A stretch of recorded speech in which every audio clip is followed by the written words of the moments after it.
Recording is started. Okay, thank you. Thank you. Okay. So you notice here I have made this chart and I have worked out 3 tracks. What this refers to is this refers to 3 categories of devotees. All of them want to attain love of Godhead, but you have one category of devotees who want dharma, artha, kama initially, and then later liberation from material existence, and then they want love of Godhead. You should remember, love of Godhead is the attitude where we simply want to make Krishna happy, the Supreme Personality of Godhead happy. That's called Bhagavad-priti or Bhagavad-prema. We simply want to make the Supreme Personality of Godhead happy without desiring any happiness for ourselves, without desiring any material happiness, without desiring any spiritual happiness. It's a very exalted state of consciousness, undoubtedly. But that kind of selfless affection for the Supreme Lord is called Bhagavad-prema. So we have one category of devotees, perhaps the largest category of practicing devotees. They have desires, they have material desires. These are material desires. Material desires within the boundaries of Vedic Dharma. If you cultivate material desires outside of the boundary of Vedic Dharma, you cannot make any spiritual progress. Therefore, sinful activities are absolutely incompatible with spiritual progress. But sinless material desires can be dealt with. So that is indicated here. So we have one category of devotees who first want to deal with their material desires and then later get liberated and then later develop love of Godhead. They have this in their mind, but they just want to deal with this.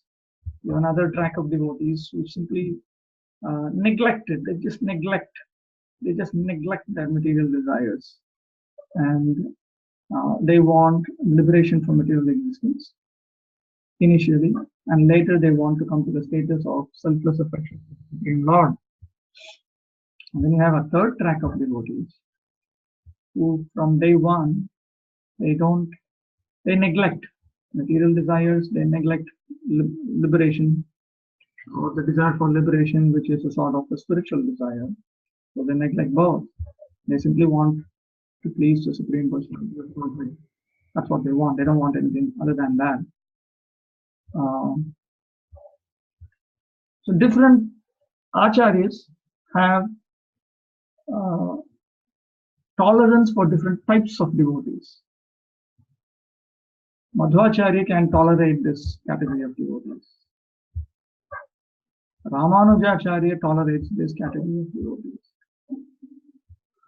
Lord Chaitanya Mahaprabhu only accepts this category of devotees. This is his standard. Therefore, if you look at the Shikshashtaka prayers, it's quite evident that this is what he is talking about. So the Vedic scriptures deal with all 3 types of devotees, and in Bhagavad-gita also Krishna deals with all 3 categories of devotees. According to Acharya Baladev Vidyabhushan, those who have material desires initially, but who eventually want to attain the status of pleasing the Supreme Lord after liberation, they constitute a particular track, and they are the ones Lord Krishna is actually talking to through Arjuna in the first 6 chapters of Bhagavad-gita. Whereas in the middle 6 chapters of Bhagavad-gita, he is turning his attention towards those who do not cultivate or who are not interested in such material desires.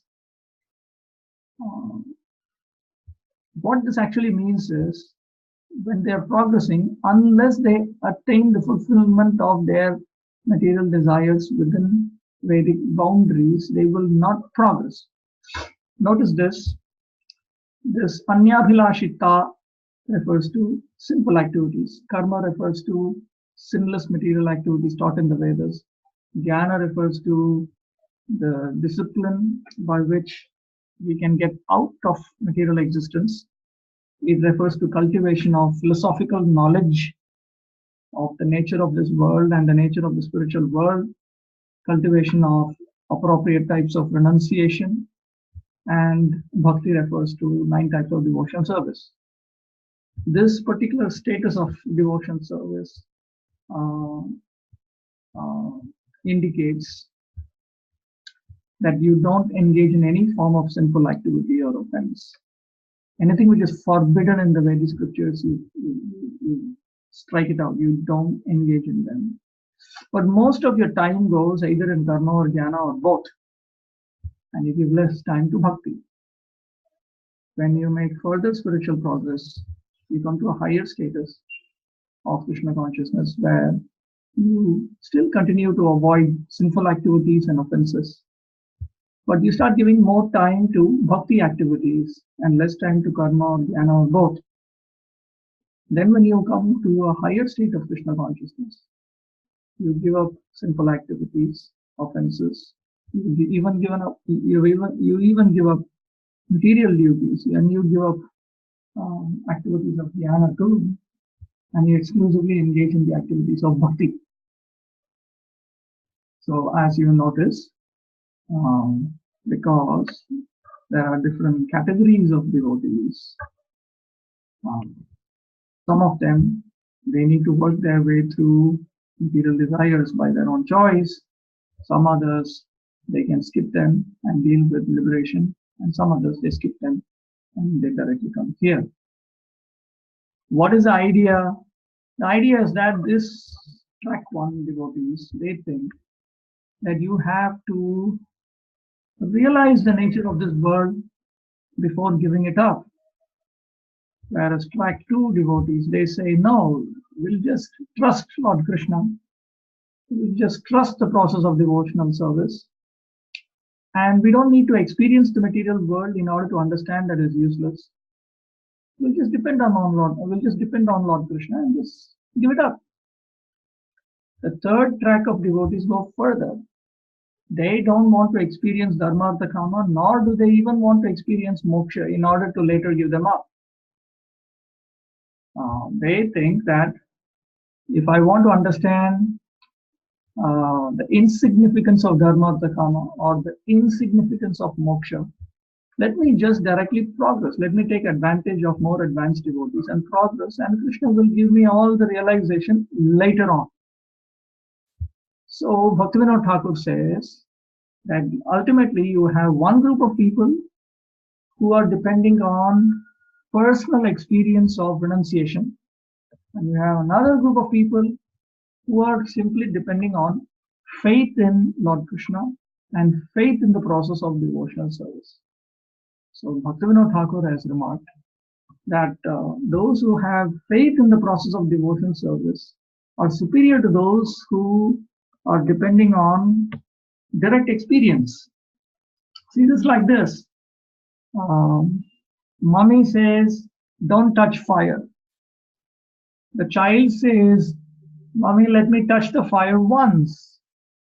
Mommy says, don't touch, it will burn. Baby says, no, let me touch once. So the baby goes and touches one, gets burnt, and then says, all right, I won't touch. But let's say you have another baby who says, Mommy says I shouldn't touch fire, so I won't touch fire. So that child doesn't have the experience of being burnt, but that child saves a lot of time.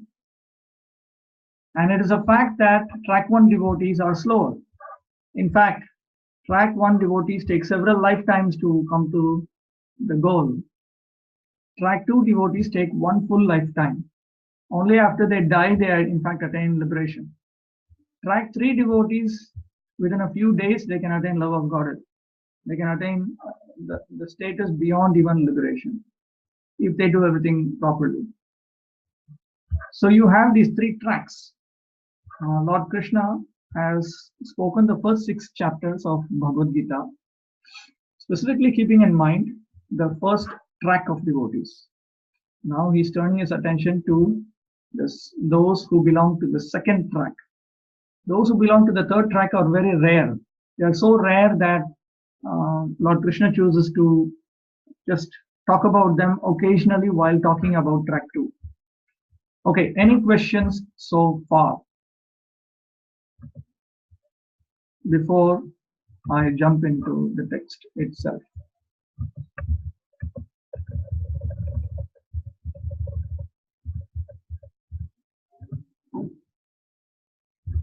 One minute, Vishal Prabhu. Yes, Prabhu. Very good. So the question is, practically speaking, which category does the ISKCON devotees fall in? Within ISKCON devotees, we have the vast majority who are in track 1. Okay. And track 2 are lesser. Track 3 is even lesser. Okay. You can just so see, it's not very difficult to find out how much faith you have and which status of Krishna consciousness. Look at this. Right. In here, bhakti is a daily occurrence. We have accepted it as our daily and occasional duty. Daily duty because we chant 16 rounds every day. We follow the 4 regulative principles, which indicates we avoid sins, and we try to avoid offenses also. So this is fulfilled on a daily basis. At least we are accepting it. But here it is more than just a daily occurrence. This is in fact the majority.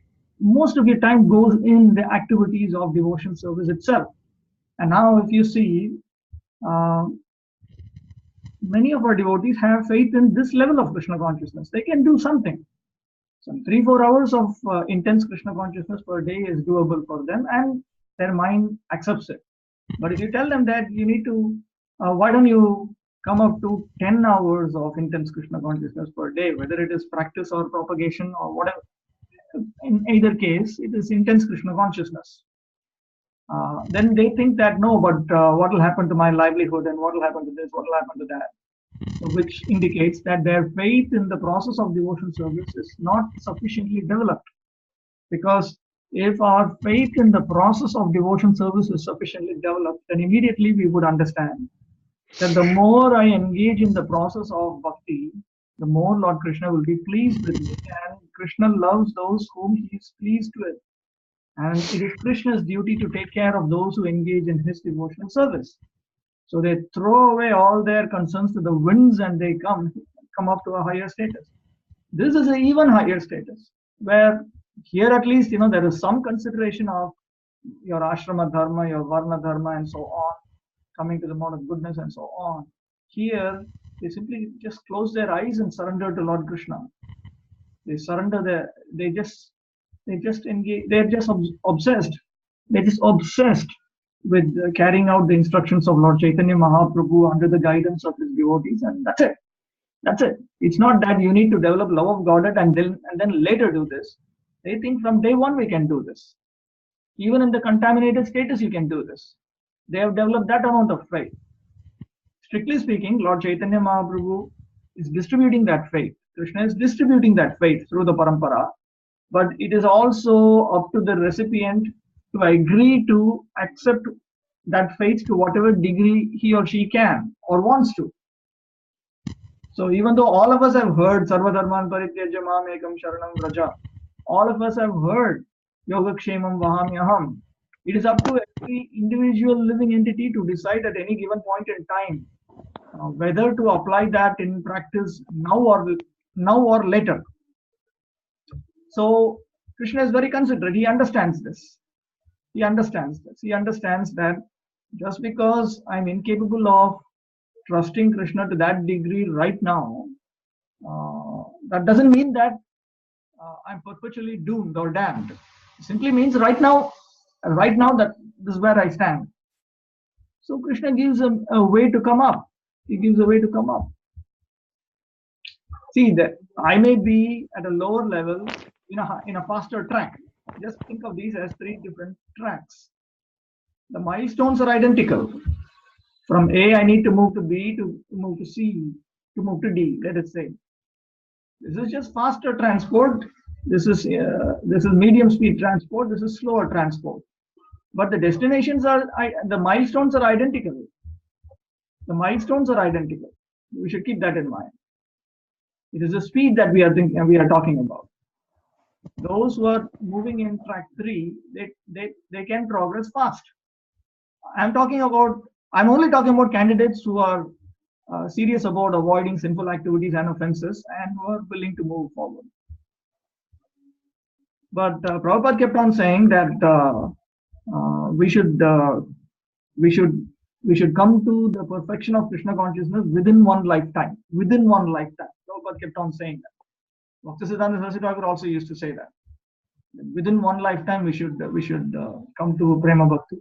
We must come to Prema Bhakti. That much determination we need to have. Of course, if we are not sufficiently serious, we don't lose anything.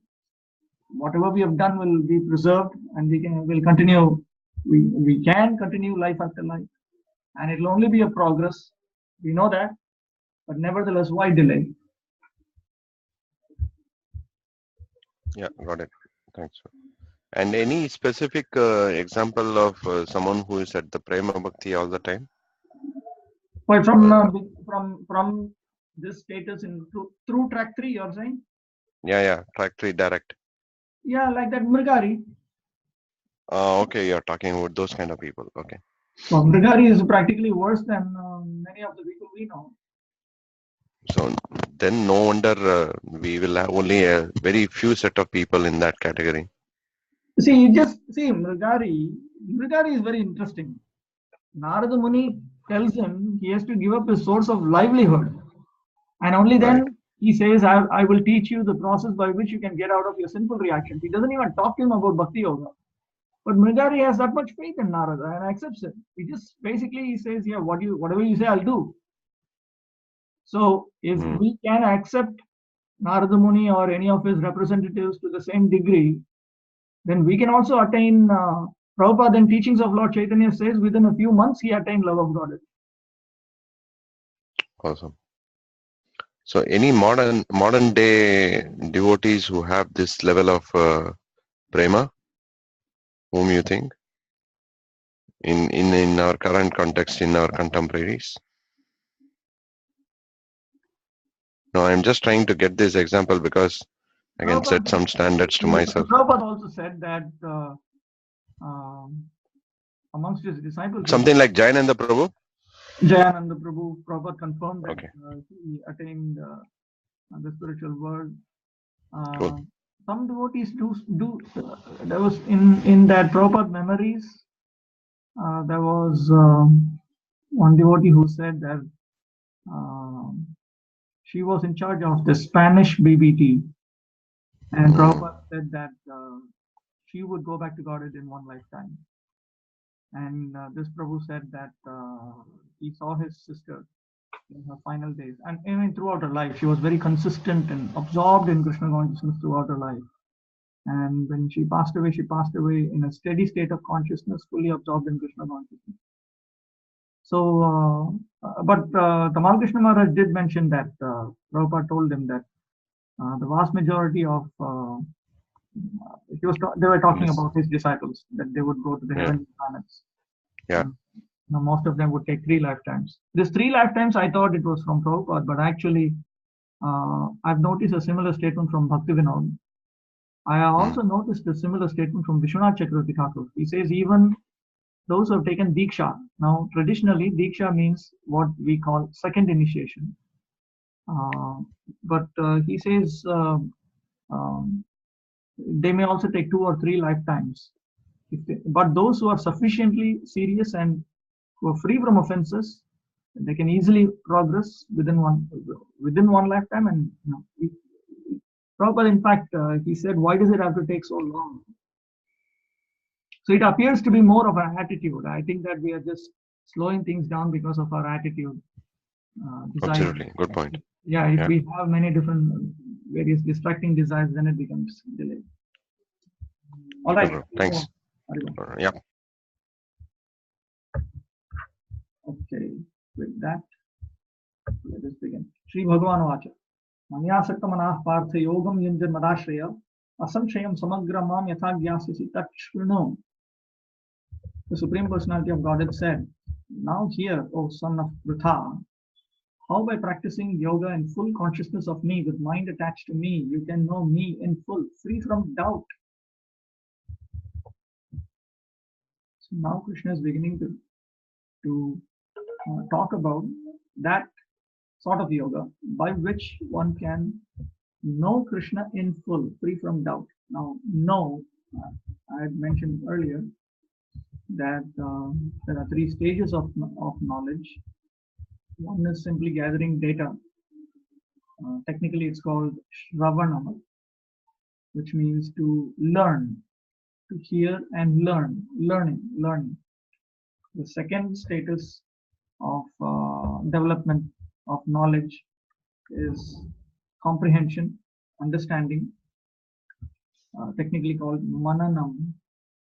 And then the third status is actually direct experience, darshanam, nididhyasanam or darshanam. When one is completely absorbed in meditation on the subject that he has studied. So when we talk about knowing Krishna in full, we are talking about realizing Krishna, realized knowledge. In the 7th chapter of Bhagavad-gita, the nature of Krishna consciousness is fully described. Krishna is full of all opulences, and how he manifests such opulences is described herein. Also, 4 kinds of fortunate people who become attached to Krishna, and 4 kinds of unfortunate people who never take to Krishna are described in this chapter. That is directly taken from Acharya Baladev Vidyabhushan. It is Baladev Vidyabhushan's chapter. Okay, so far, this is what has been brought out. The living entity has been described as non-material spirit soul capable of elevating himself to self-realization by different types of yogas. First, Karma Yoga in Krishna consciousness, then Jnana Yoga in Krishna consciousness, which also includes as its higher developed status, Ashtanga Yoga in Krishna consciousness. Then finally it was stated that the steady concentration of the mind upon Krishna, or in other words, Krishna consciousness, is the highest form of all yoga.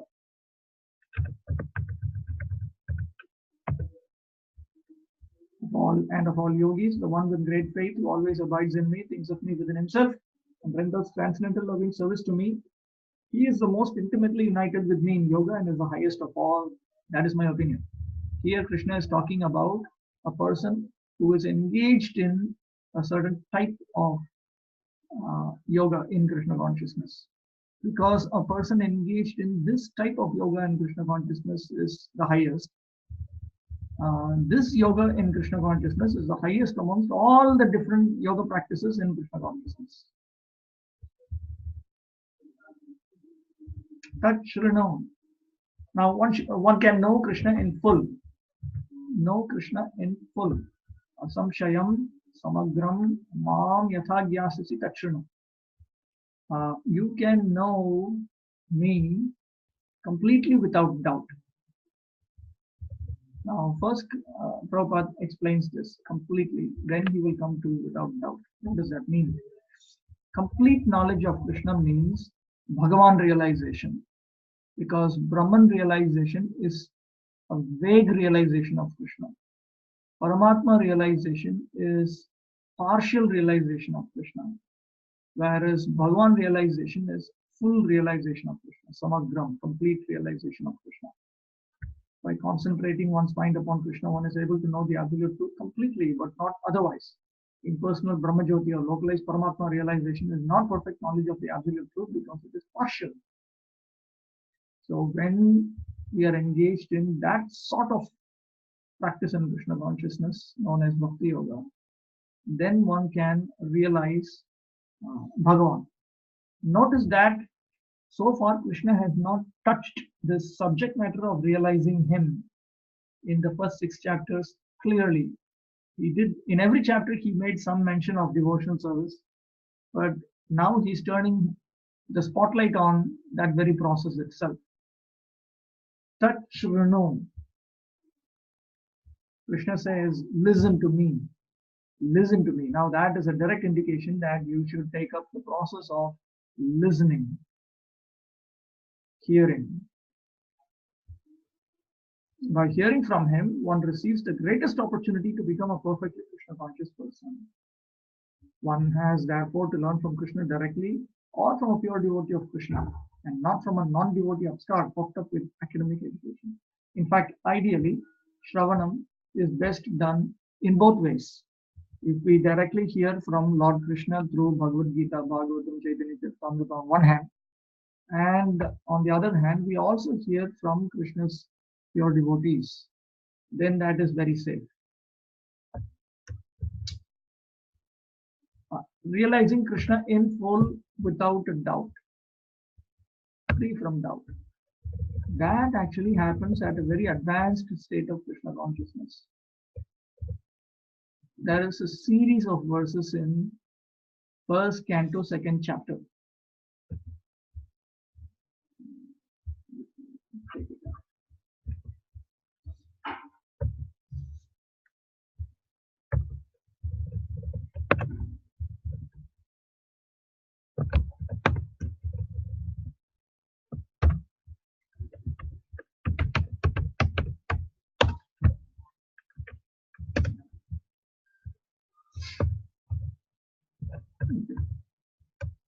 Okay, this is where it actually begins.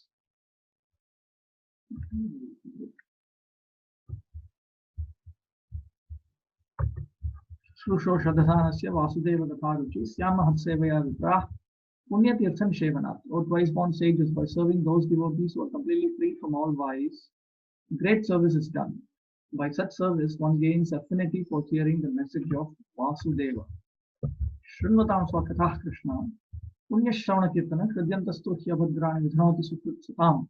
Shri Krishna, the personality of Godhead, who is the Paramatma super soul in everyone's heart and the benefactor of the truthful devotee, cleanses desire for material enjoyment from the heart of the devotee who has developed the urge to hear his messages, which are in themselves virtuous when properly heard and chanted. Ashtaprayesha Bhadresha Nityam Bhagavata Sevaya Bhagavatyuttama Shloke Bhaktir Bhavati Naishthiki. By regular attendance in classes on the Bhagavatam and the rendering of service to the pure devotee, all that is troublesome to the heart is almost completely destroyed. And loving service unto the personality of Godhead, who is praised with transcendental songs, is established as an irrevocable fact. Tada rajastamo bhava kamalopadayaschye cheta ete ranavidham stitam satya prasidati. As soon as irrevocable loving service is established in the heart, the effects of nature's modes of passion and ignorance, such as lust, desire, and hankering, disappear from the heart. Then the devotee is established in goodness and he becomes completely happy. Evam prasanna manaso Bhagavad Bhakti Yogata Bhagavad Tattva Vijnanam Mukta Sangasya Jayate is established in the mode of unalloyed goodness. The man whose mind has been enlivened by contact with devotion service to the Lord gains positive scientific knowledge of the personality of Godhead in the stage of liberation from all material association. Bhidyate Hridaya Granthish Chidyante Sarva Samshaya Shiyante Chasya Karmani Drishta Evatmanishware. Thus the knot in the heart is pierced and all misgivings are cut to pieces. The chain of fruitive actions is terminated when one sees oneself and one's master.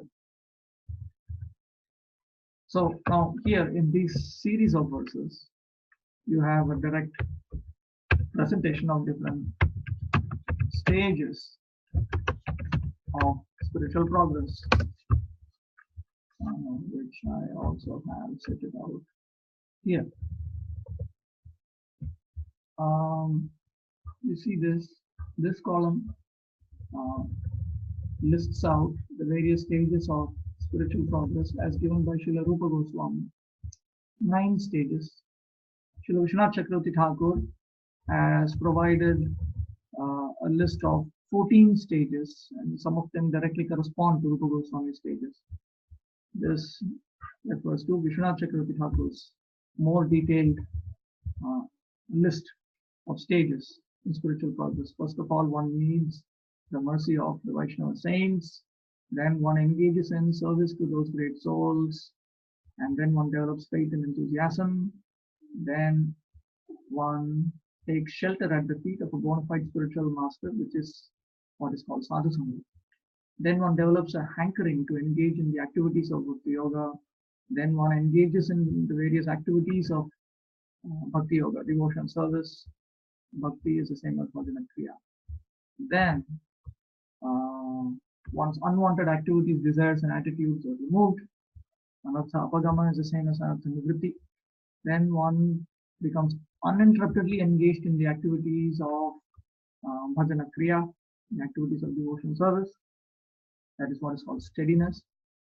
Then one develops a taste for those activities. Then one becomes attached to the Supreme Lord Himself. Then one develops ecstatic love of Godhead, sometimes called Bhakti, sometimes called Bhava.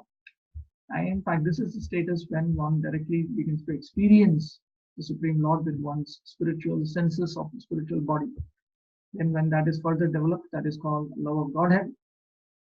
Then there are states superior to them, but in this life, in this body, while we are in this subtle body and gross body, one will be unable to hold on to the spiritual ecstasies that one experiences in further development of love of God. So therefore, one will be taken to another universe where he will participate in Krishna's pastimes and be trained by those eternal associates of Lord Krishna from Goloka Vrindavan. And then one comes to the point of direct perception and experiences the sweetness of Lord Hari, their Madhurya Anubhava. So now, realization of Lord Krishna without any doubt refers to direct experience of Lord Krishna. That is this status called Bhava Bhakti. Therefore, Prabhupada has brought in this series of verses to help us understand how one comes to the point of Bhava Bhakti. Same sequence.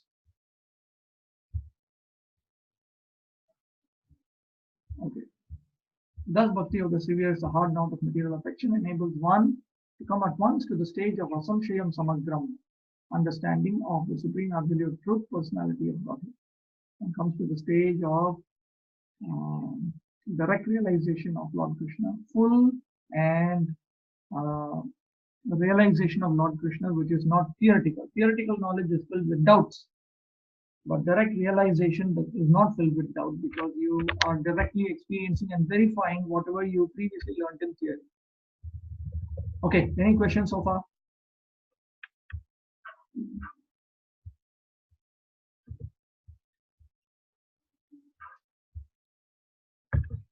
Okay, I'm moving on. Jnanam teham savignanam idam vakshyam sheshataha yad gyatva neha bhuyo yad gyatavyam avashishyate. I shall now declare unto you in full this knowledge, both phenomenal and luminous. This being known, nothing further shall remain for you to know. There are two different words here, jnana and as big jnana. Actually, let me just open up.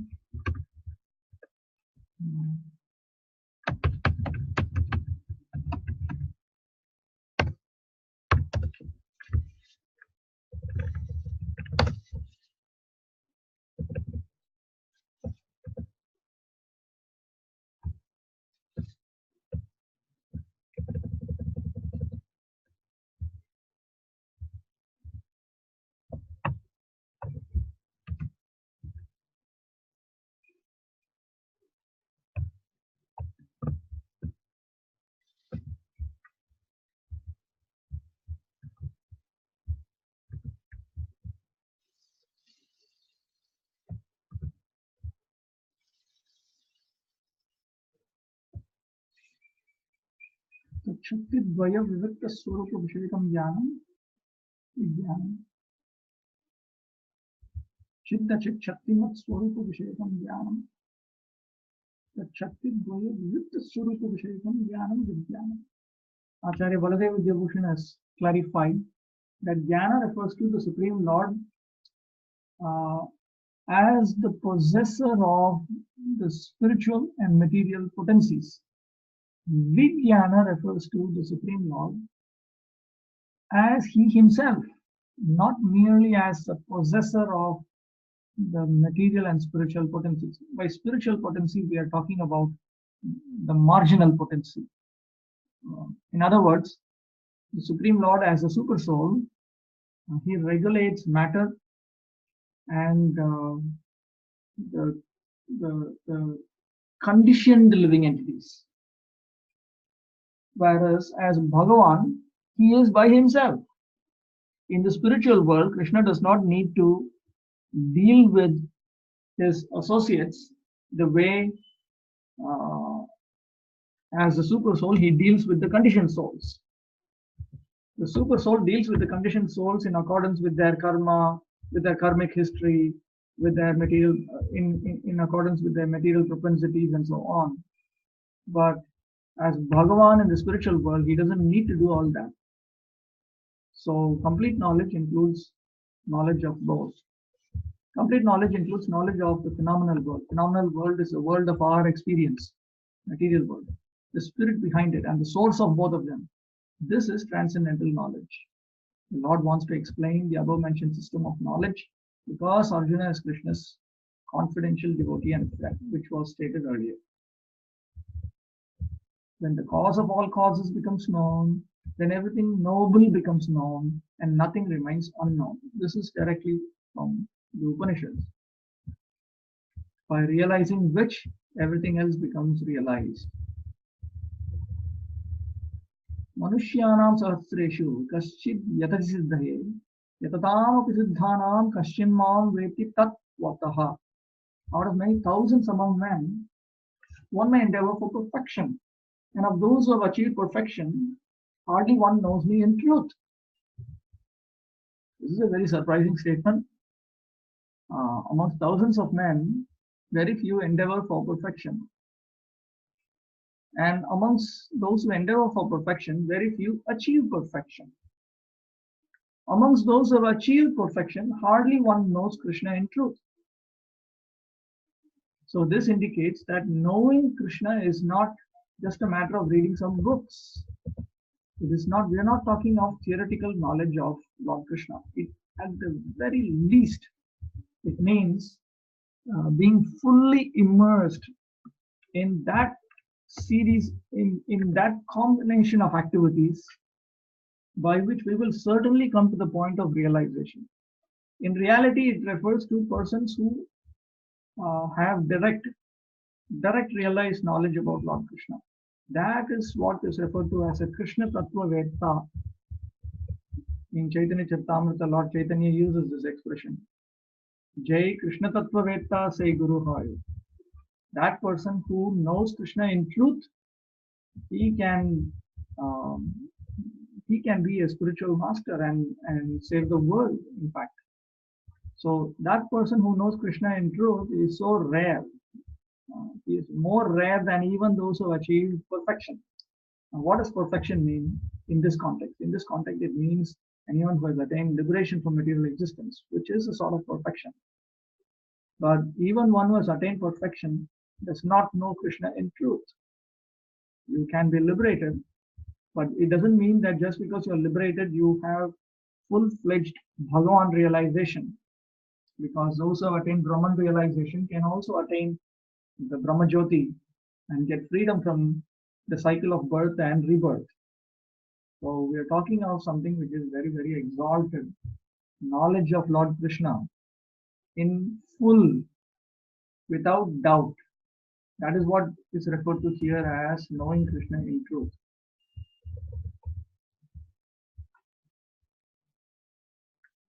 Krishna is the Supreme Person, but at the same time, he is beyond the knowledge of Brahman and Paramatma. Krishna is the Supreme Personality of God, is the cause of all causes, the primeval Lord Govinda. It is very difficult for the non-devotees to know him. Although non-devotees declare that the path of bhakti or devotion service is very easy, they cannot practice it. If the path of bhakti is so easy as a non-devotee class of men proclaim, then why do they take up the difficult path? Actually, the path of bhakti is not easy. The so-called path of bhakti practiced by unauthorized persons without knowledge of bhakti may be easy, but when it is practiced factually according to the rules and regulations, the speculative scholars and philosophers fall away from the path. And we have evidence from the scripture quoted by Rupa Goswami and Bhakti Rasamrita Sindhu. Devotion service of the Lord that ignores authorized Vedic literatures like the Upanishads, Puranas, and Narada Pancharatra is simply an unnecessary disturbance in society. One might have attained the perfection of Brahman realization or gone further and realized Paramatma. still he may not understand Krishna in truth. It is not possible for the Brahman realized impersonalist or the Paramatma realized yogi to understand Krishna, the Supreme Personality of Godhead, as a son of Mother Yashoda or the charioteer of Arjuna. Even the great demigods are sometimes confused about Krishna. Mukhyanti Atsuraya. Mam tu Veda na Kashana. No one knows me as I am. And if one does know him, then Samahatma Sudurlabha. Such a great soul is very aware. So therefore, Lord Krishna has said, hardly one knows Krishna in truth. Unless one practices devotion service to the Lord, one cannot know Krishna as he is Tatvataha. Only the pure devotees can know about Krishna, but that also only to some extent. This is because Krishna himself has to reveal himself to whoever he wants to reveal himself. Why does Krishna reveal himself to those who are his pure devotees? That is because he is benevolently inclined to his pure devotees. And therefore the pure devotees can realize him as he is, as a source of Paramatma, as a source of Brahman. Okay, any questions so far?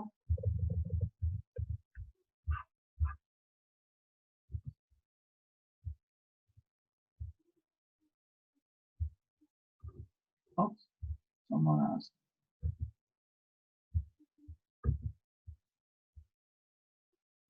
Yes, Prabhu. Prabhu, the question is, the Lord reveals himself to the pure devotees. But interestingly, if you notice, the parents of the Lord, like Yashodama and Nanda Maharaj, and all the gopis and all the gopas, the Lord did not reveal himself as he is. So how do we reconcile the fact that he never revealed that he is a supreme Lord? He made them all think like a commoner with a little bit extra. No. That is not true. He covers them with Yogamaya. Okay. The commoner is covered by Mahamaya. One who is covered by Yogamaya is made to forget Krishna's supremacy by Krishna's own affection. In reality, actually, Baladev Vidyabhushan has pointed out that in reality they all know that Krishna is the supreme. Okay, they do know. They do know. But in Krishna's presence, Krishna's attractive qualities make them forget it. And there is very clear evidence. For instance, I'll show you. We all know that the gopis often used to sing. There is one section in the 10th canto known as the Bhakti-gita. And the gopis would sing.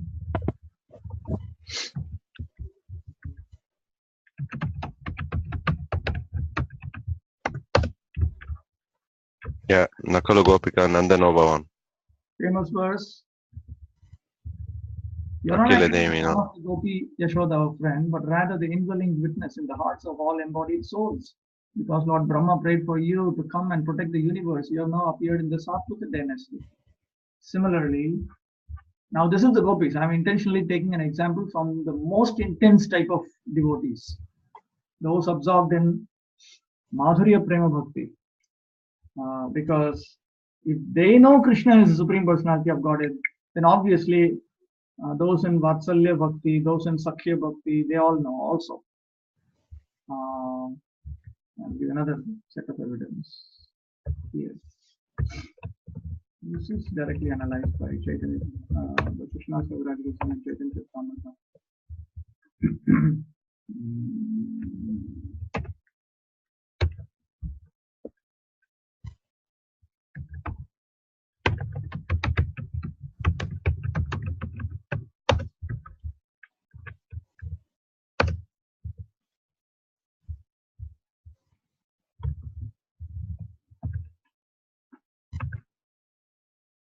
Love for Krishna has this one unique effect. It imbues superiors, equals, and inferiors with the spirit of service to Lord Krishna. For evidence, please listen to the examples described in the revealed scriptures, which are corroborated by the realization of great souls. Although no one is more respected elder for Krishna than Nanda Maharaj in Vraja, who in transcendental paternal love has no knowledge that his son is the Supreme Personality of Godhead. Still, ecstatic love makes him, what to speak of others, feel himself to be a servant of Lord Krishna. He too prays for attachment and devotion to the lotus feet of Krishna, as the words from his own mouth gives evidence. My dear Uddhava, please hear me. In truth, Krishna is my son. But even if you think that he is God, I would still bear toward him my own feelings for my son. May my mind be attached to your Lord Krishna. And this is from Bhagavatam. May our minds be attached to the lotus feet of your Lord Krishna. May our tongues chant his holy names. May our bodies lie prostrate before him. What is this? This is service to Krishna, because if in reality they never considered Krishna to be an object of service, they would not even think about doing things like this. Wherever we wander in the material universe under the influence of karma by the will of the Lord, may our auspicious activities cause our attraction to Lord Krishna to increase. Lord Krishna's friends in Vrindavan, headed by Sridhama, have pure fraternal affection for Lord Krishna and have no idea of his opulences. Although they fight with him and climb upon his shoulders, they worship his lotus feet in a spirit of servitude. Some of the friends of Sri Krishna, the Supreme Personality of Godhead, massaged his feet. Others whose sinful reactions had been destroyed fanned him with handheld fans. Even the beloved girlfriends of Lord Krishna in Vrindavan, the gopis, the dust of whose feet was desired by Sri Uddhava and for more dear to Krishna than anyone else, regard themselves as Krishna's maidservants. In that way, then this is one place. Many instances. This is Radharani herself. What to speak of the other gopis, even Sri Radhika, who in every respect is the most elevated of them all and who is bound Sri Krishna forever by her loving attributes, serves his feet as his maidservant.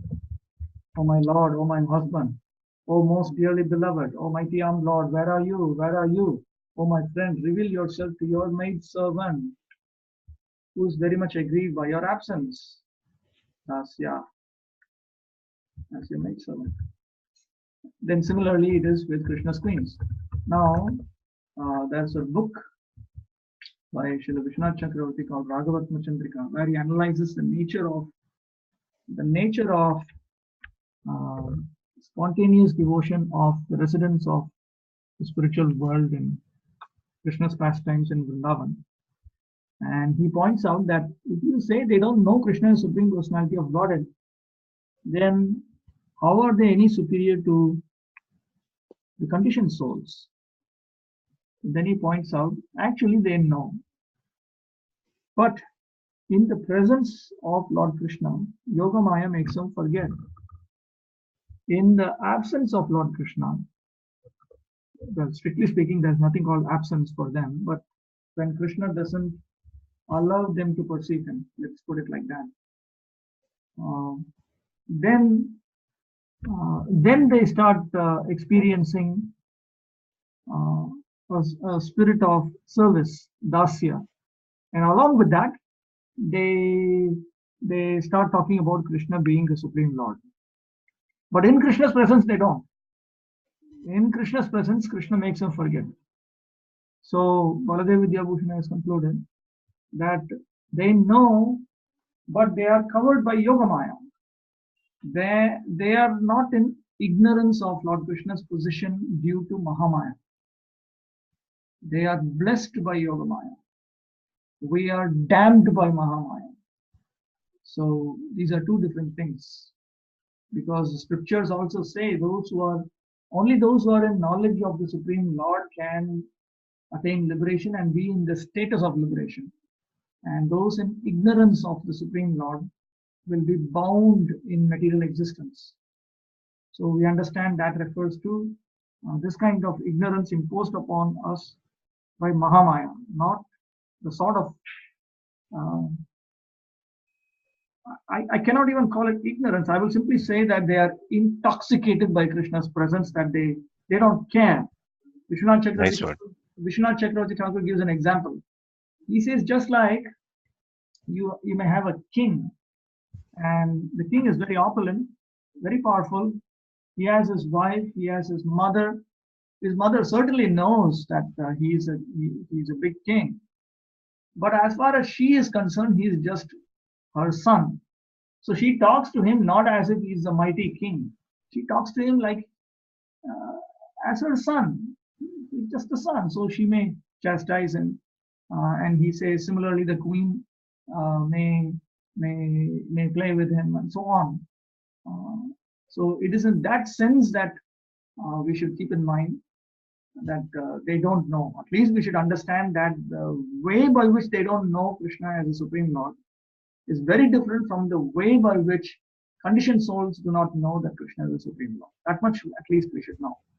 One doesn't know Krishna is a Supreme Lord by Krishna's own sweet, happy will.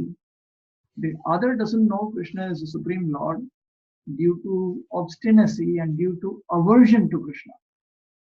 The two different things. Two different things. At least that much we should know. Anything else? Sure, thanks.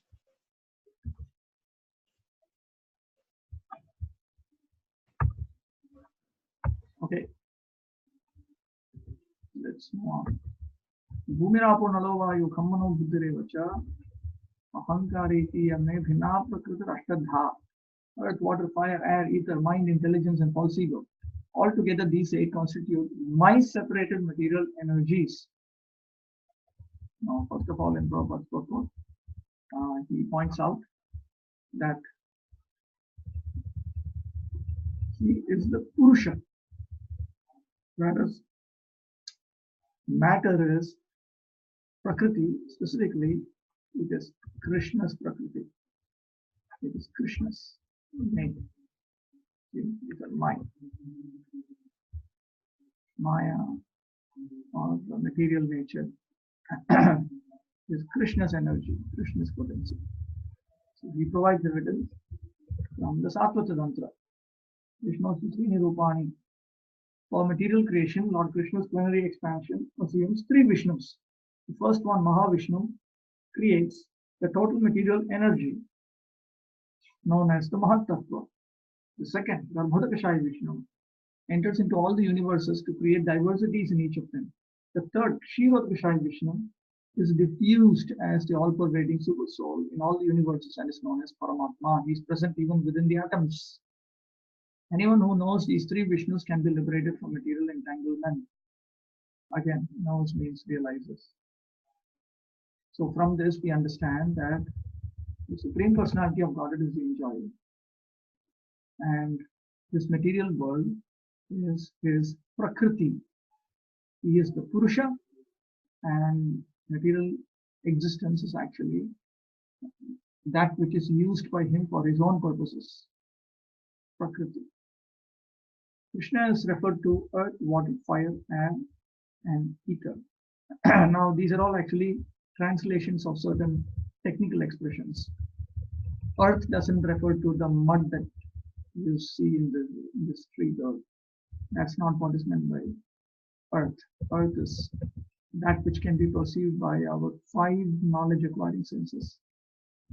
In the modern world, it will be appropriate to refer to this as the solid state of matter, this liquid state of matter, radiant energy, gaseous state of matter. And this ether is something like the space, this material space. These are all described in further detail in Lord Kapila's teachings in the third canto of Srimad Bhagavatam. Srila Baladev Vidyabhushan explains that each of this is a category which includes various other elements according to the Sankhya system. Sankhya is the equivalent of physics. There are 24 items. So when we talk about, when Lord Krishna talks about 8, this 8 includes all the 24. In the material energy, the principal manifestations are 8, as above mentioned. Out of these, the first 5 manifestations, namely earth, water, fire, air, and sky, are called the 5 gigantic creations or the gross creations, within which the 5 sense objects are included. They are the manifestations of physical sound, touch, form, taste, and smell. Material science comprises these 10 items and nothing more. For the other 3 items, namely mind, intelligence, and false ego, are neglected by the materialists. Philosophers who deal with mental activities are also not perfect in knowledge because they do not know the ultimate source, Krishna. The false ego, I am, and it is mine, which constitute the basic principle of material existence. It constitutes the basic principle of material existence, include 10 sense organs for material activities. Intelligence refers to the total material creation called the Mahatattva. Therefore, from the 8 separated energies of Lord Krishna are manifest the 24 elements of the material world, which are the subject matter of Sankhya atheistic philosophy. That is a distorted version of the Sankhya system of knowledge, which is referred to as Nirishwara Sankhya, atheistic Sankhya philosophy.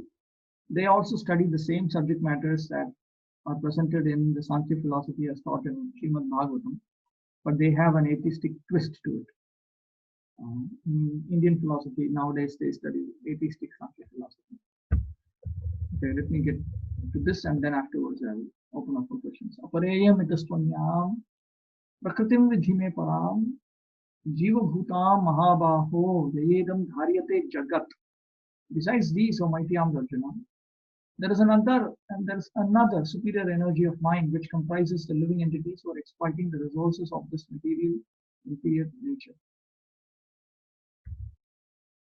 This Prakriti is inferior, meaning this material Prakriti that I have described to you so far is inferior.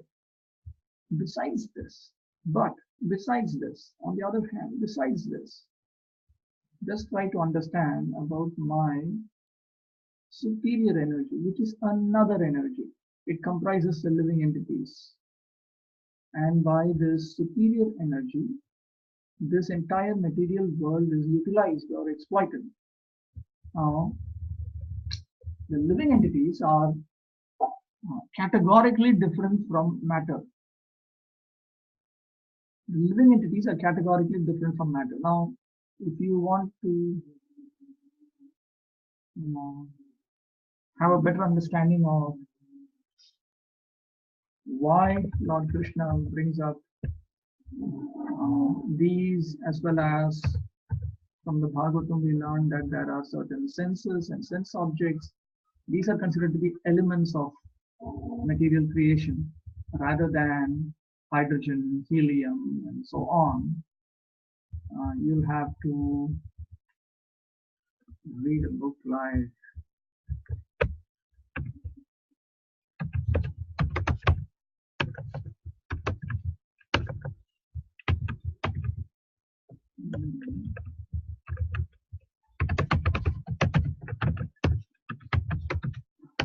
I don't have this book. Why don't I have this book? It's a book by Sadaputta Prabhu. The name of the book itself is Maya.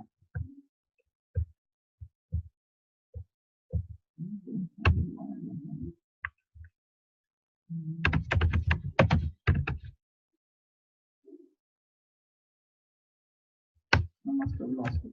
My hard disk crashed. But there's a book called Maya, written by Sadaputta Prabhu, where he analyzes it in great detail.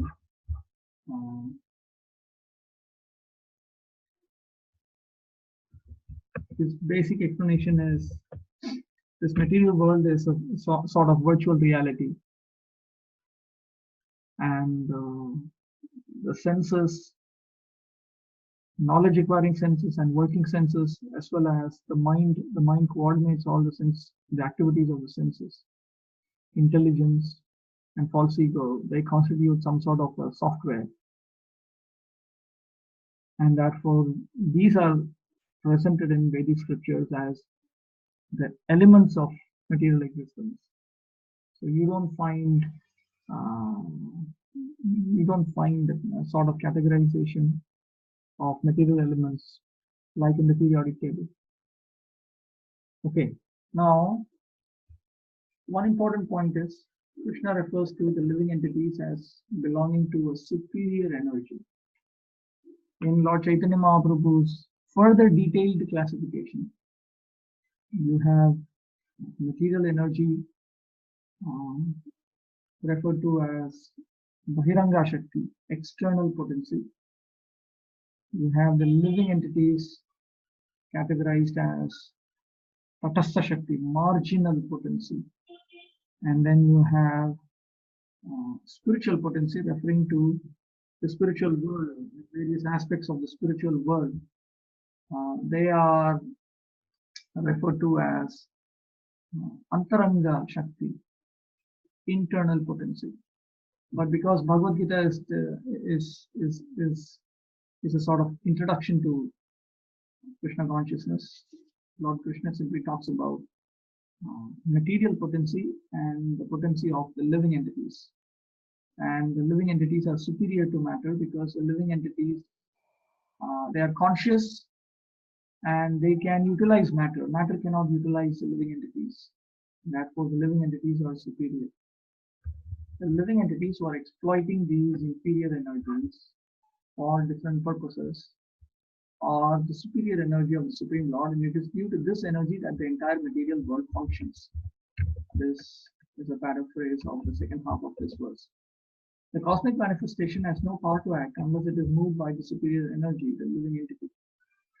Energies are always controlled by the energetic. Therefore, the living entities are always controlled by the Lord. Notice that the Supreme Lord has referred to the material, both the living entities and material nature as his Prakriti. Prakriti. Prakriti is the same as Shakti. And from the Vedic scriptures we know, Shakti is always under the control of the Shaktiman. Shaktiman means the possessor of energy, the energetic. The energetic possesses the energy and controls the energy. And there is direct evidence from Srimad Bhagavatam, prayers by personified Vedas. O Supreme Eternal, if the embodied living entities were eternal and all pervading like you, then they would not be under your control. But if the living entities are accepted as minute energies of your Lordship, then they are at once subject to your supreme control. Therefore, real liberation entails surrender by the living entities to your control, and that surrender will make them happy. In that constitutional position only can they be controllers. Therefore, men with limited knowledge who advocate the monistic theory that God and the living entities are equal in all respects are actually guided by a faulty and polluted opinion.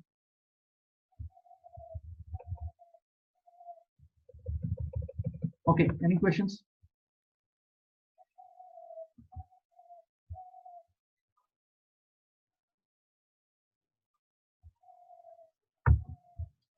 Okay, I'll move on. Etadhyonini bhutani sarvani tu patharaya aham kritsnasya jagatah prabha pralayasthatha. All created beings have their source in these two natures of all that is material and all that is spiritual in this world. Know for certain that I am both the origin and the dissolution.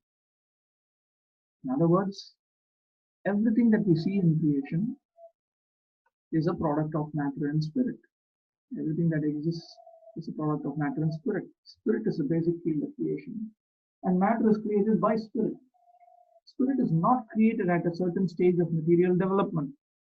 Rather, this material world is manifested only on the basis of spiritual energy. So you have anything in material existence is due to a combination of matter and spirit, both. And Krishna is the source of both the living entities and matter. Strictly speaking, the super soul regulates both the living entities and matter, but the super soul himself is caused by Krishna in the sense that Krishna is the one who has expanded himself as a super soul. Mattah partaram nanyat kinchidasti dhananjaya mai sarvamidam protam sutrim manigana iva. There is no truth superior to Krishna. O conqueror of wealth, there is no truth superior to me. Everything rests upon me as pearls are strung on a thread. There is no truth superior to me means there is no truth superior to the one who is speaking this, which is plain evidence that there is no truth superior to Krishna. Then what about the impersonal Brahman. The impersonal Brahman is also emanating from Krishna. Krishna is the source of that also. There's very clear evidence that the Supreme Personality of Godhead has a spiritual form. Spiritual form. For instance, Shvetashvata Upanishad. I know that Supreme Personality of Godhead, who is transcendental to all material conceptions of darkness. See, I know a person, Purusham Mahantam. Only he who knows him can transcend the bonds of birth and death.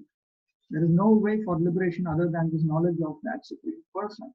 There is no truth superior to that Supreme Person because he is the supermost. He is smaller than the smallest and he is greater than the greatest. He is situated as a silent tree and illuminates the transcendental sky. And as a tree spreads its roots, it spreads its extensive energies. So this is a sort of parallel to Lord Krishna's statement here. There is no truth superior to me. There is no truth superior to that Supreme Person. So from this we understand that the person, that entity which is supreme is this person. It is one Supreme Person. It is one Supreme Being identified in the Vedic scriptures as Lord Krishna. Another point to note is everything rests upon Lord Krishna as pearls are strung on a thread. Now, if you consider this analogy, pearls are strung on a thread. Here, matter and spirit are compared to pearls. Krishna is comparing himself to the thread that holds together these pearls. But generally, in a pearl necklace, the thread is invisible. But even though it's invisible, it is the basis for the pearls staying together, because of which we have a pearl necklace. So the idea is Krishna as the super soul, he is the one who causes everything to exist. He is the source of everything. He is the cause of their functioning. And therefore, he can be metaphorically identified with the items of whatever he holds together. We should not misunderstand and think like the Mayavadis, the Advaitavadis, the impersonalists, the Hindus, that Krishna is indeed everything literally. So that's a series of identity verses here. Krishna will start identifying himself with various items of this world. Krishna will similarly identify himself with certain items of this world in chapter 10. He will also identify himself with certain items of this material world in chapter 15. But before and after such a series of identity verses, he will always specify what his relationship with those items are. For instance, let me read out these identity verses with the translation, and then we'll come back. Rasoham apsukaunteya prabhasmi shashishirupiyo pranava sarvavedeshu shabdhe paurusham vishu. The son of Kunti, I am the taste of water, the light of the sun and the moon, the syllable Om in the Vedic mantras. I am the sound in ether and ability in man. Punyo gantha prithiviyam cha tejaschasmi vibhava sau. Jivanam sarvabhuteshu tapaschasmi tapasvishu. I am the original fragrance of the earth, and I am the heat and fire. I am the life of all that lives, and I am the penance of all ascetics. Vijam mam sarvabhutanam vidhi partha sanatanam. Buddhir buddhimatam asmi. Tejas namaham. The son of Pritha. Know that I am the original seed of all existences, the intelligence of the intelligent, and the promise of all powerful men. Balam balavatam chaham kamaraga vivarjitam dharma viruddho kruteshu kamosmi bharatashabha. And the strength of the strong, devoid of passion and desire. And sex life, which is not contrary to religious principles, O Lord of the Bharatas, Arjuna. Ye chaiva satvika bhava rajasa tamasascha ye matta eveti tan vidhi natvaham teshu te mani. Know that all states of being, be they of goodness, passion, or ignorance, are manifested by my energy. I am in one sense everything, but I am independent. I'm not under the modes of material nature, for they on the contrary are within me. Now, so far, let us look at this. The identity series began here, text 8. Then he started saying, I'm the taste of water and so on.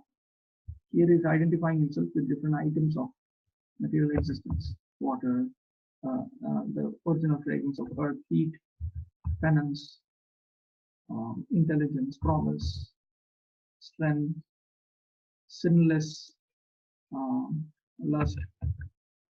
But then he has enveloped this series with a clarification. This came before the identity series began. Everything rests upon me as pearls are strung on a thread. So everything is dependent on Krishna, and therefore Krishna is identifying himself with them. This is after the identity series is over. The identity series was over, and now again Lord Krishna explains, I am in one sense everything, but I am independent. In other words, everything that exists is dependent on Krishna and is absolutely controlled by him, and therefore he identifies himself with them. Now this is not a strange way of talking.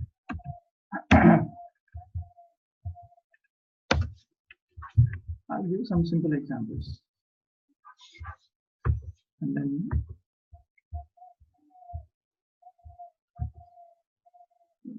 I don't know.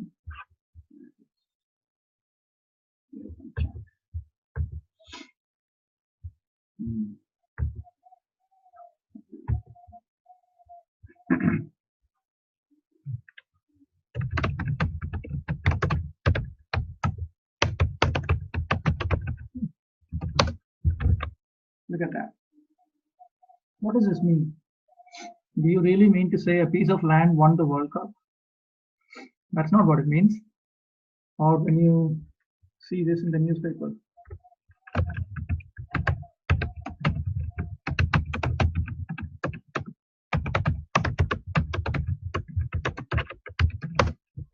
what does that mean? You really want to believe that one city in UK suddenly became alive as a living entity through artificial intelligence, a piece of land, and started warning another piece of land of their consequences? It's not what it means. When you say Washington warns Islamabad, we are actually talking about the president of USA. The capital of USA is Washington, and hence representative of the entire country. And we are in fact talking about the current president of America, whose office resides in Washington, and he is warning the current representative ruler of Pakistan, whose capital is in Islamabad. Similarly, when you say India won the World Cup, we are talking about a certain sport. Let us say we are talking of, I don't know, football, cricket, I don't know, some game. We are talking about a team of players who represent that country. So here you have representative identity. In India won the World Cup, we are talking of representative identity. In Washington warns Islamabad, here also we're talking of representative identity. Now, how can you identify the current president of America with Washington? It is because he is absolutely and currently in charge of Washington, just as the premier of Pakistan is absolutely and currently in charge of Islamabad. You can identify them. So it is in this sense that we have to understand Lord Krishna's statements here. When he says,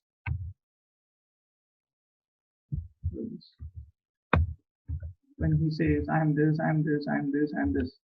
It's not like how the Mayavadis think that Krishna is not just the person playing the flute.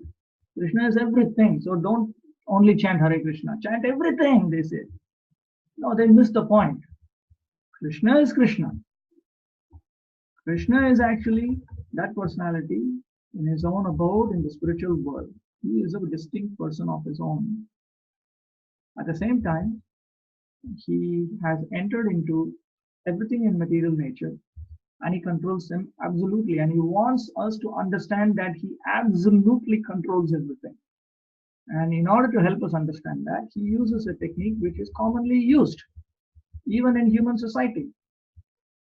In English, we refer to this as metonyms.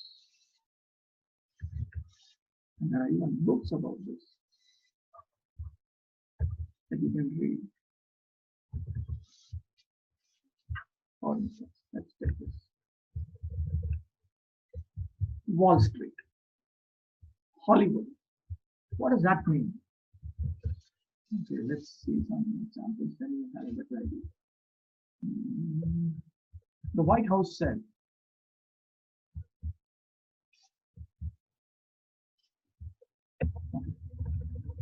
several examples right here. White House refers to US presidential staff. The bench decided, which refers to the justices, chief justices. They spoke. The pen is mightier than the sword. He's a big question mark to me when you're referring to a person. You may refer to places and identify them for a country's government and so on. Lend me your ear. What does that mean? It doesn't literally mean lending ear.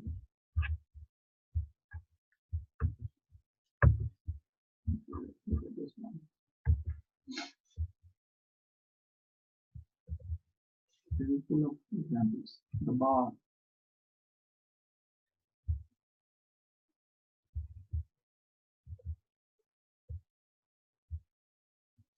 Anyway, the reason why I brought this up, or like this, for instance, number 10 Downing Street refers to the British Prime Minister. So the reason why I brought this up is to help us understand that metonymy is actually very, very common. Very common. In English, it's very common. And in Sanskrit, it was common. I did not know that it is common even in modern usage until I started thinking about it. I know in Sanskrit, it's very common. It's called Samanya Adhikarana. This kind of identity language, identifying something with something else. But it is also common in English. Okay, I think we should take a break. We'll meet in 10 minutes time.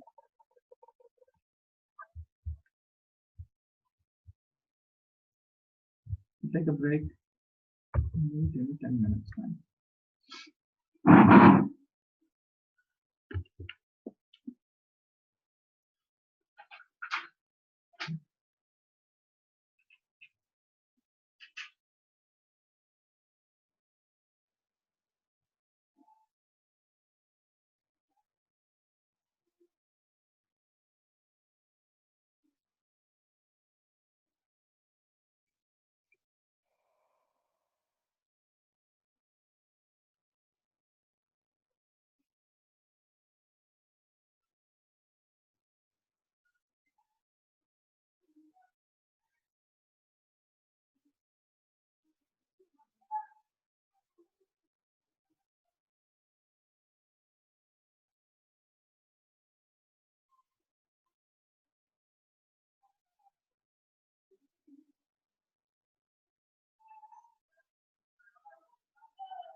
All right.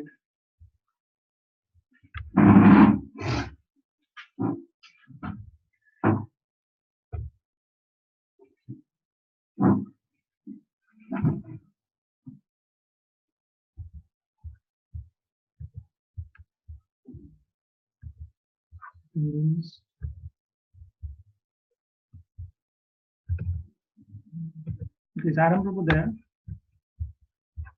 Just you can just raise your hand. Who's around? Who's around right now? Naimisharanya Das Prabhu.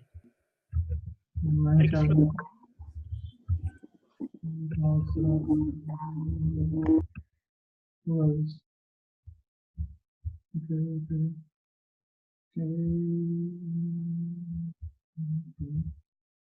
Then someone else.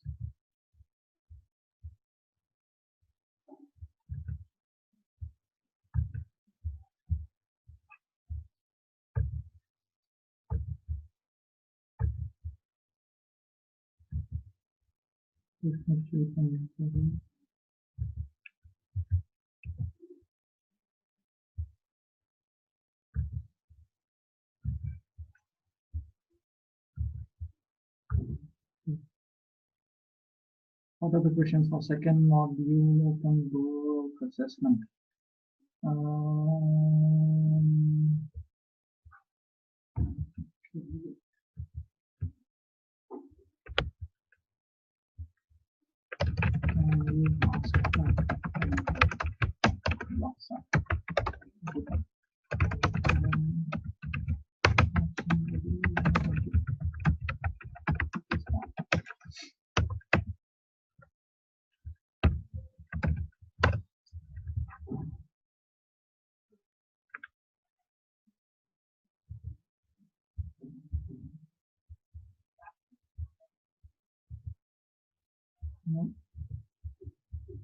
Okay, let's continue.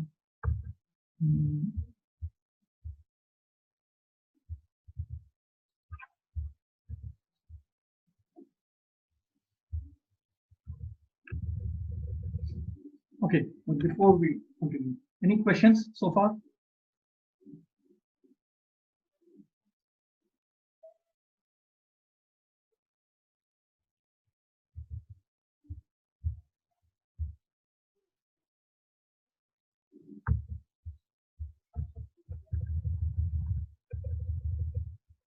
Let me quickly read this out.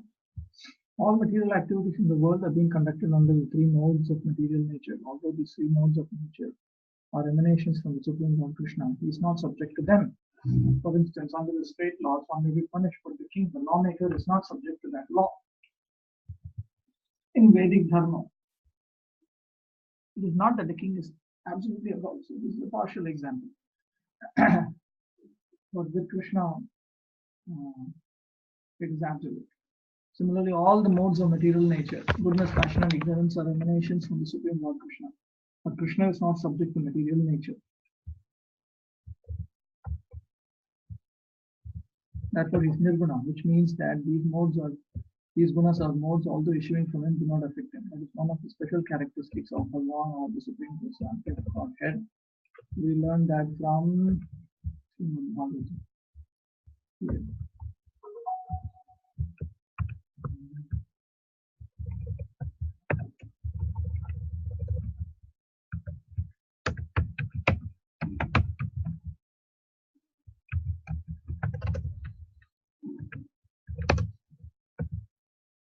This is the divinity of the personality of God. He is not affected by the qualities of material nature, even though he is in contact with them. So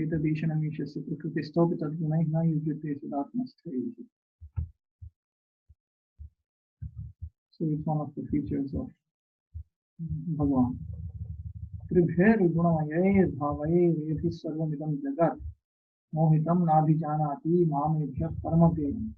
Deluded by the three modes, goodness, passion, and ignorance, the whole world does not know me, who am above the modes and inexhaustible. The meaning is set out in the first paragraph of the purport. The whole world is enchanted by the three modes of material nature. Those who are bewildered by these three modes cannot understand that transcendental to this material nature is the Supreme Lord Krishna. So the three modes don't allow the whole world, which means it includes everyone in this world. The three modes don't allow anyone in this world to know Krishna. So it is not just a matter of simply wishfully desiring, oh, I wish to know about Krishna. No. The three modes of material nature will affect us in various ways. Sattva guna will distract us. Rajo guna will distract us. Tamo guna will distract us. And therefore we are not allowed to understand Krishna. This is how the modes affect. I may be either a Brahmana, Kshatriya, Vaishya, or whatever. In any case, this life is temporary. But although life is temporary and we do not know what we are going to be in the next life, by the spell of this illusory energy, we consider ourselves in terms of this bodily conception of life. And we just think that we are American, Indian, Russian, or Brahmin, Hindu, Muslim, etc. And if we become entangled with the modes of material nature, then we forget the Supreme Personality of Godhead who is behind all these modes. So Lord Krishna says that the living entities deluded by these three modes of nature do not understand that behind the material background is the Supreme Personality of God. So when they come across the Supreme Lord in his personal feature, they cannot understand him. So the idea is, even in the mode of goodness, one cannot understand Krishna in reality, what to speak of others.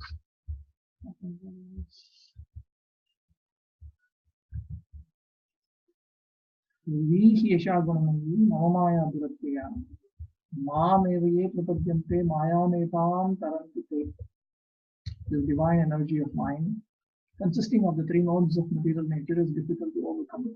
But those who have surrendered unto me can easily cross beyond it.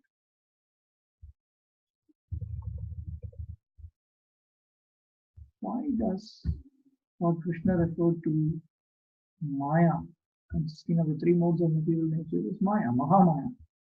Why does he refer to this external potency as divine? That is because the Supreme Lord himself is divine. And therefore, everything that emanates from him is divine. But then the living entities are also divine. So if they are divine, then how come they are covered by the inferior potency?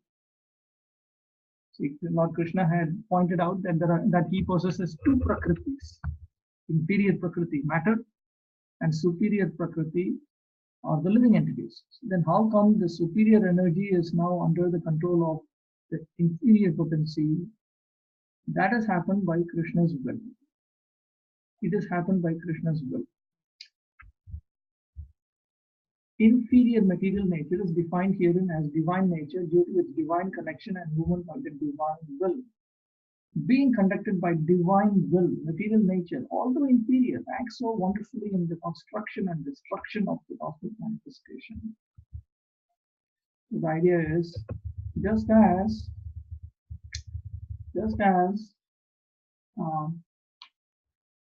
boxers use gloves. So if you find a boxing glove on your table, you can kick it and throw it. Very easy. But when that boxing glove is in the hand of a powerful boxer, then we can't match him. Similarly, when the inferior potency is used by the Supreme Personality of Godhead, then the living entities cannot handle it. So even though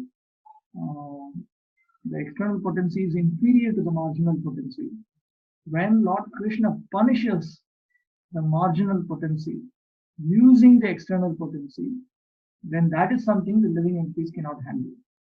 And therefore, Lord Krishna is saying that at least out of fear, you should surrender unto me.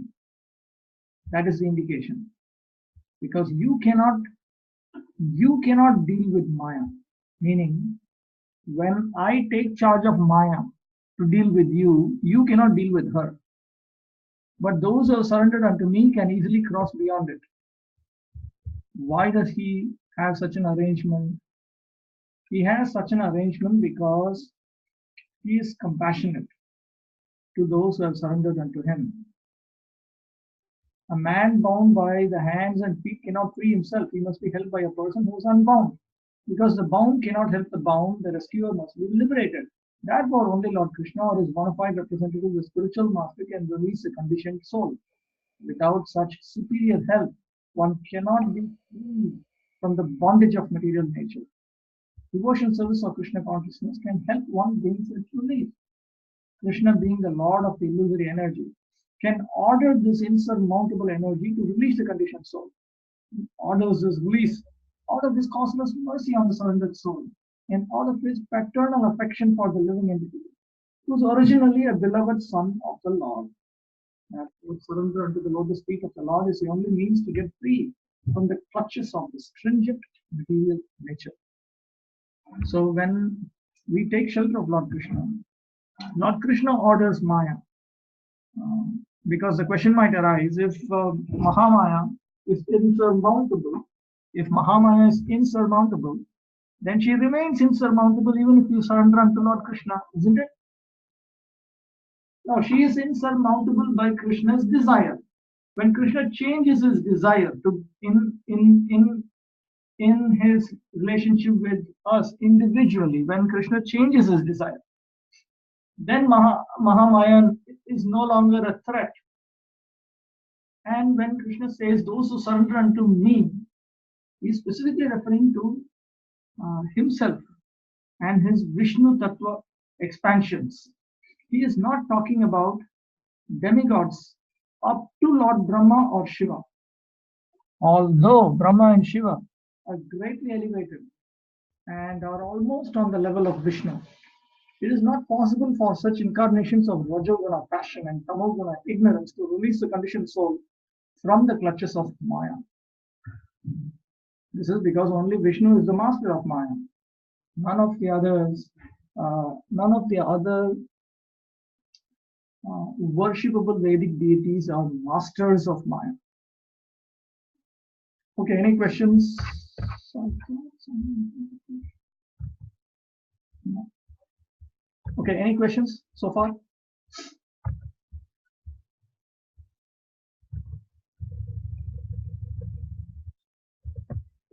Now Lord Krishna begins to talk about those who do not surrender unto him and those who do surrender unto him.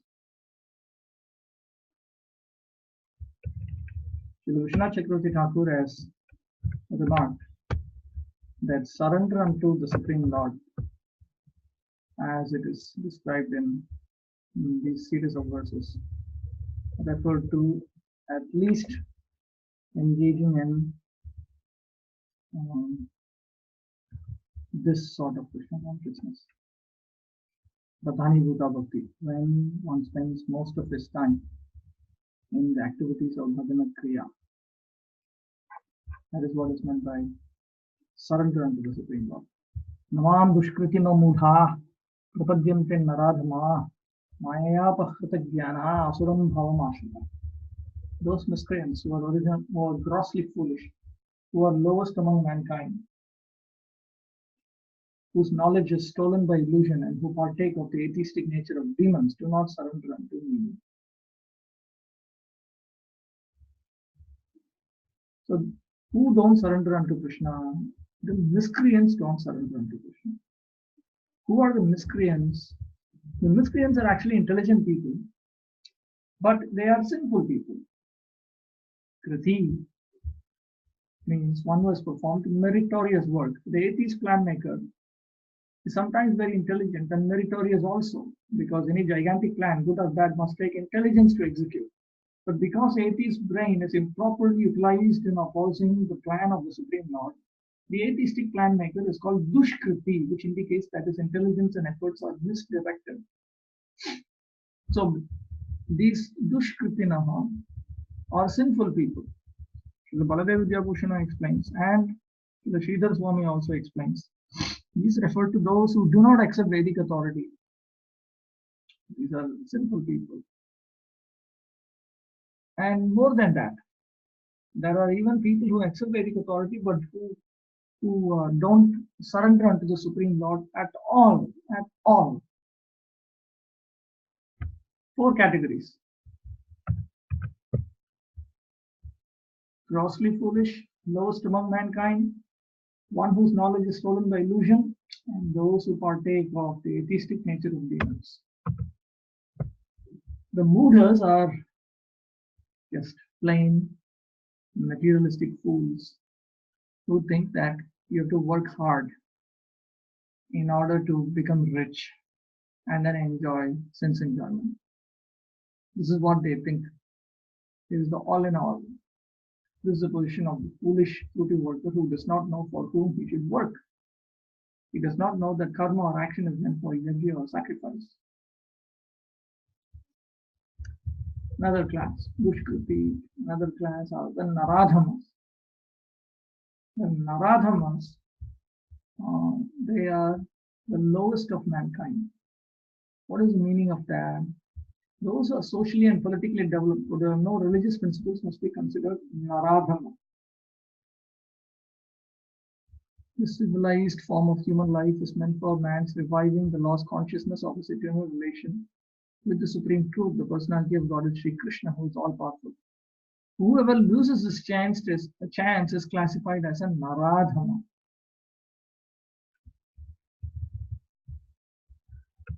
Now, the naradhama can be saved. Who can save us? The naradhama can be saved by those who are pure devotees of the Supreme Lord. They can be saved. Mayapur jnana. Who are these people? These are learned fellows, great philosophers, poets, literati, scientists, etc. But they're bewildered because they do not accept the authority of the parampara system. Even when they look at the Bhagavad-gita, they cannot understand. These are the deluded interpreters. Last category, asuram bhavamashita. Those of demonic principles. This class is openly atheistic. These people, they cannot understand. So these 4 categories, they do not surrender unto the Supreme Lord.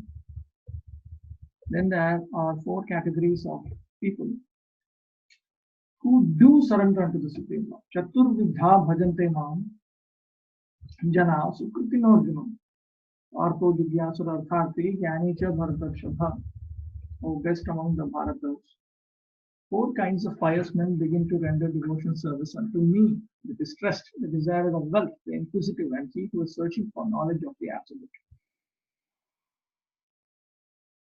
The opposite of dushkritinaha is sukritinaha. Sukritinaha refers to those who accept Vedic authority, those who obey the rules and regulations of scriptures, the moral and social laws, and are more or less devoted to the Supreme Lord. So there are 4 categories here. Srila Baladev Vidyabhushan has pointed out that the distressed and the desirer of wealth are in one group. The inquisitive is in another group. And the one who has knowledge of the absolute truth, that's another group. See, look at this. Arthaha, the distressed. Arthati, one who desires material gain. These 2 are in one group. Actually, this is the hankering group and this is the lamenting group. Or both are materialistic. Then you have, okay, so that's one extreme. And let me go to the other extreme. The other extreme is one who knows things as they are. One who knows things about the absolute truth as they are. Then in between you have the inquisitive. The inquisitive wants to develop spiritual knowledge, understanding, realization. The Jnani has knowledge, understanding, and realization. And you have the materialistic people, either the distressed or those who desire material gain at the lower end of the spectrum.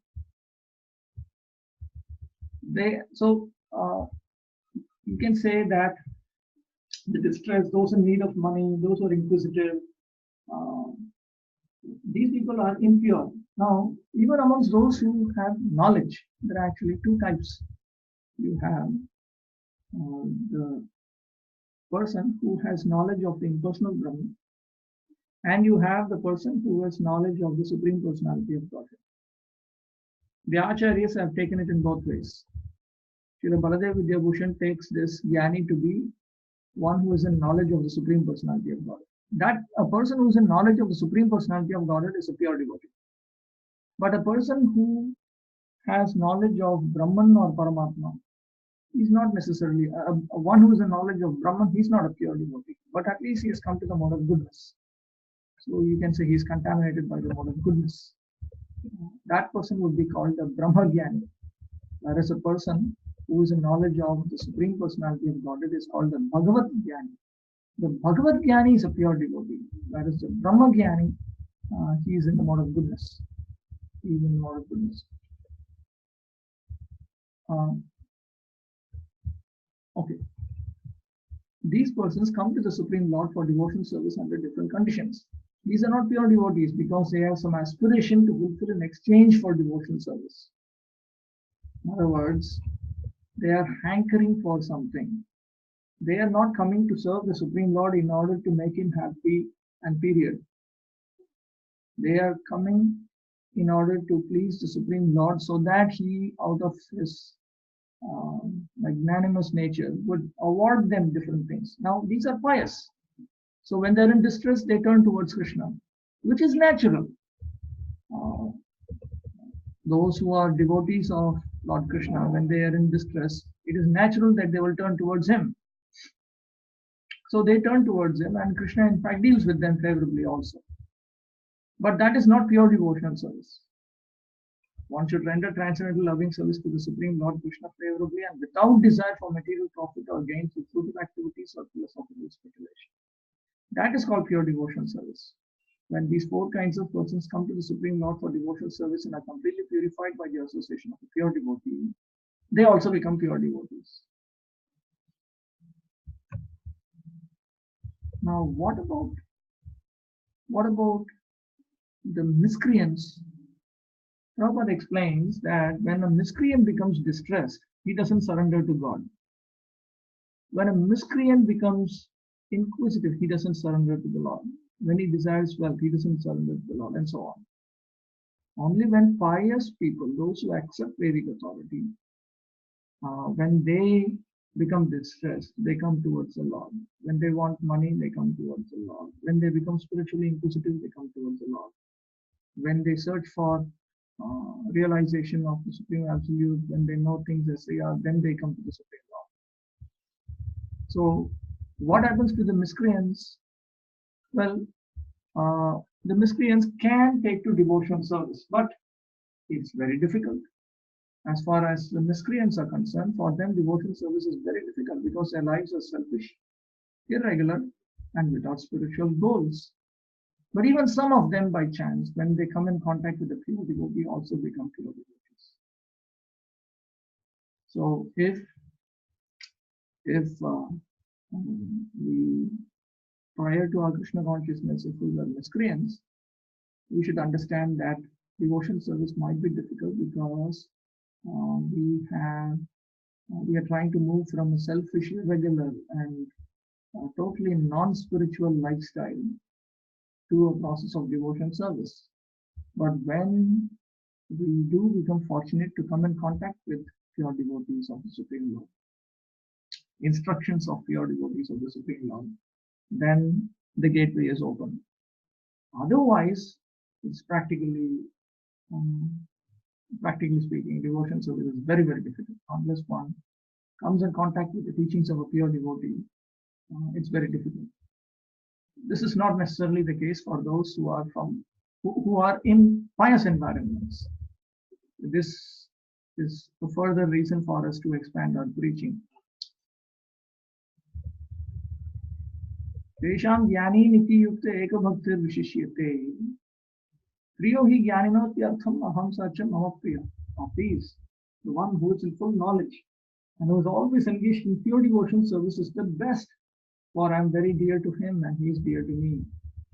Free from all contaminations of material desires, the distressed, the inquisitive, the penniless, and the seeker after supreme knowledge can all become pure devotees. But out of them, he who is in knowledge of the absolute truth and free from all material desires becomes a really pure devotee of the Lord. Of the four orders, the devotee who is in full knowledge and is at the same time engaged in devotional service is, the Lord says, the best. So one who has come to the platform of full-fledged knowledge of the Supreme Lord is pure. But in the preparatory stage, notice this, in the preparatory stage, the man who is in full knowledge of the Supreme Lord and is at the same time executing devotional service is very dear to the Lord. So the idea is, amongst these people, four categories of people, this is the best. The person who has knowledge is the best. Specifically, one who is in knowledge of the Supreme Personality of Godhead, he is certainly the best because he is pure.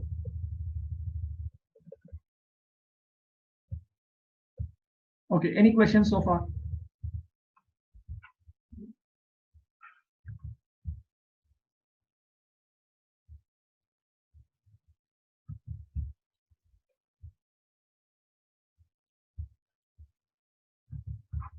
Right. Udhara sarva evaite jnani tvatmaiva me matam astitasya hi yuktatma mameva anuttamam gatim. All these devotees are undoubtedly magnanimous souls, but he who is situated in knowledge of me I consider to be just like my own self. Being engaged in my transcendental service, he is sure to attain me, the highest and most perfect goal.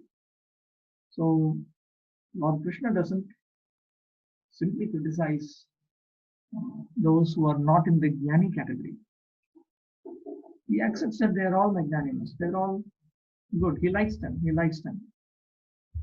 It is not that devotees who are less complete in knowledge are not dear to the Lord. The Lord says that all are magnanimous. Because anyone who comes to the Lord for any purpose is called a Mahatma or a great soul. The devotees who want some benefit out of devotional service are accepted by the Lord because there is an exchange of affection. What is the idea? The idea is that, look, I may desire wealth, but I have turned towards Krishna. I could be doing so many things in order to get money, but instead of doing that, I go to the temple. I offer obeisances to the deity of Lord Krishna. I beg Lord Krishna, please, I have this desire for money, please give me. And then goes take some prasadam, goes listens to some sadhu, and so on. Krishna likes these people because at least they have taken up at least certain aspects of devotional service. They could have done something else. So Krishna considers them to be affectionate towards him. Out of affection, they ask the Lord for some material benefit, and when they get it, they become so satisfied that they also advance in devotional service. So gradually, over days, weeks, months, years, decades, lifetimes. Gradually they advance. But the devotee in full knowledge is considered to be very dear to the Lord because his only purpose is to serve the Supreme Lord with love and devotion. Such a devotee cannot live a second without contacting or serving the Supreme Lord. Similarly, the Supreme Lord is very fond of his devotee and cannot be separated from him. So all of them are good. But amongst the four, the one in the last category, the Bhagavad-gyani, he is dear most because he knows. See, unless you have proper understanding about Krishna's nature and devotional service, you cannot execute devotional service to Krishna properly. You might commit some offense. It is not that you have to become some scholar, but you have to know. Prabhupada, he talks about Gaur Kishore Das Babaji. And he says Gaur Kishore Das Babaji was illiterate and he could not even sign his name. But when he would speak exactly in line with Vedic scriptures. He had Vedic knowledge. It is not that you can be ignorant or you can have some perverted misunderstanding about Krishna consciousness and still be a pure devotee of Krishna, what to speak of being a perfect pure devotee of Krishna. That is impossible. But that doesn't mean you're a scholar and so on. You don't have to be a scholar, but you have to know. So Lord Krishna is very much satisfied with those who have full knowledge about Lord Krishna and therefore have fully surrendered unto him. This is his own statement in the 9th canto. The devotees are always in my heart and I'm always in the hearts of the devotees. He's talking about the pure devotees. The devotees do not know anything beyond me. I also cannot forget the devotee. There's a very intimate relationship between me and the pure devotees. Pure devotees in full knowledge are never out of spiritual touch and therefore they are very much dear to me. See, if you have, even in the material world, we have situations which help us understand this. Consider a situation where you have parents and a child, and the child, for some reason, becomes angry with his mother and doesn't talk to the mother. Doesn't talk to the mother. That's all. And one day, the small boy needs some money, and he goes to his mother and asks her for money. So then she'll be very, very happy that even if it's just money, but at least the child is talking to her. Previously, the child didn't talk. So the Supreme Lord, because he loves all the living entities and he desires that all of us should just surrender unto him and listen to him, because that is reality. We cannot take care of, we are like small infants and we cannot take care of ourselves. We are just jivatmas. We need to surrender unto Lord Krishna, and Lord Krishna wants to take care of us. He likes to take care of us. So if for whatever reason we take to the process of devotional service unto Lord Krishna's lotus feet, then he is very, very satisfied. But those who desire to serve him exclusively for his own pleasure, with clear knowledge and understanding about his position, then he also reciprocates to the fullest extent.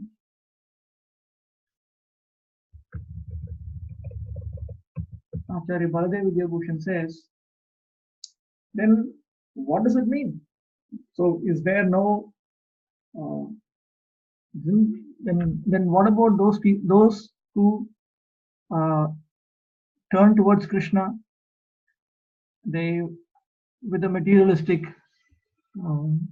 attitude, the artha, the jigyasu, the artharthi, those who are distressed, those who desire wealth, those who are inquisitive, specifically the distressed and the desire of wealth, what happens to them? Do they never attain the Supreme Lord? No, they do attain the Supreme Lord. Mahunam janmanam ante jnanavan mam prapadyate vasudeva sarvamiti samahatma sudurlabhaha.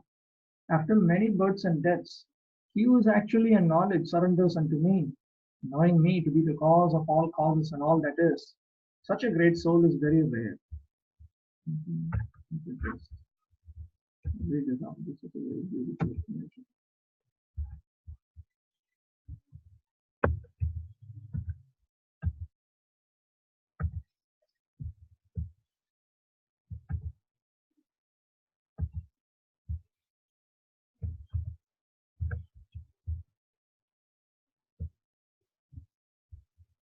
Artadis Trividho Madbhakta Kritamad Bhakti Mahimna Bahuni Janmani Uttaman Vishayanandan Anubhuya Teshu Vitrishnaha Ante Janmani Mat Swarupagya Sat Prasanga Jnanavan Praptamat Swarupa Jnana San Nam Prapadyate Tataha Vindati Iti Artha.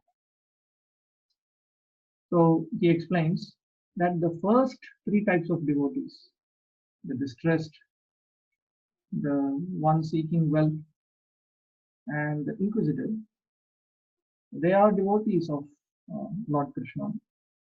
By the glory of that devotional service which has been rendered unto the Supreme Lord, they pass through several lifetimes and they experience excellent, excellent sense enjoyment. That's what they're hankering for. They have material desires, they're hankering for so many things. So whatever they hanker for, the Supreme Lord gives it to them for many lifetimes.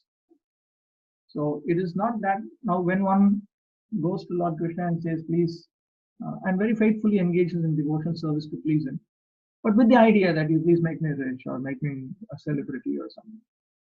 And Krishna thinks, but why do I need to just make you a celebrity for a few years?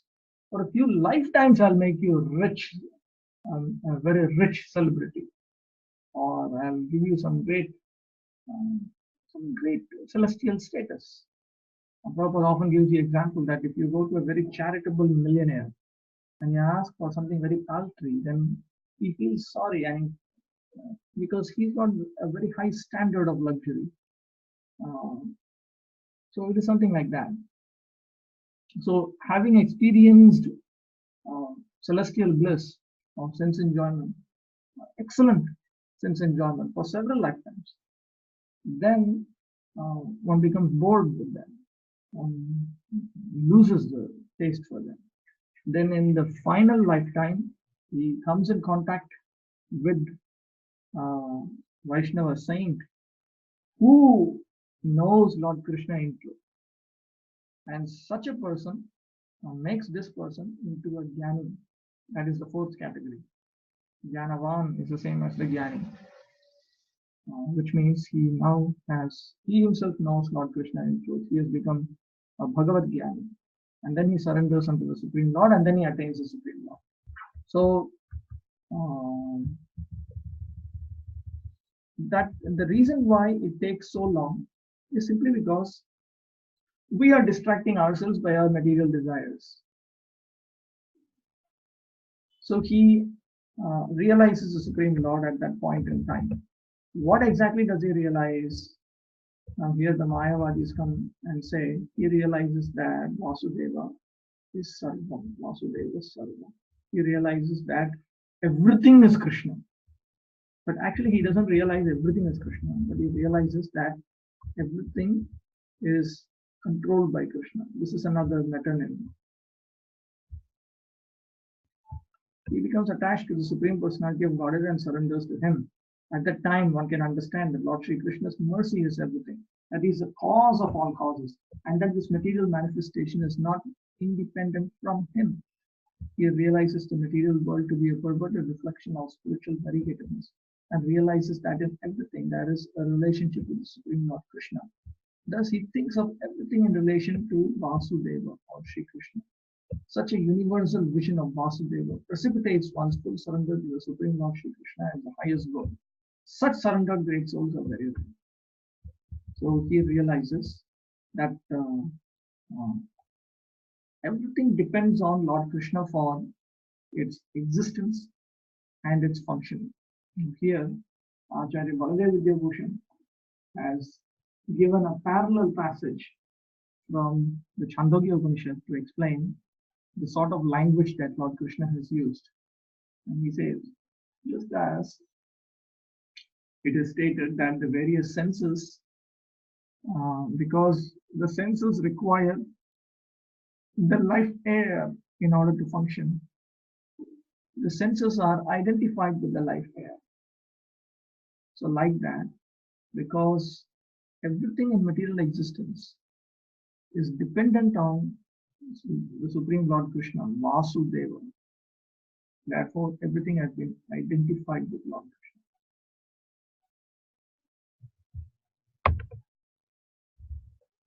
Okay, any questions?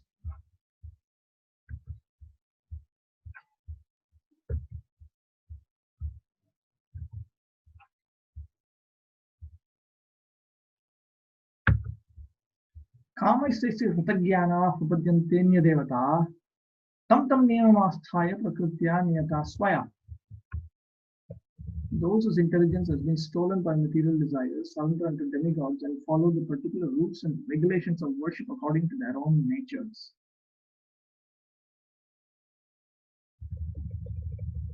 Prabhupada is now contrasting the position of the worshippers of the demigods here.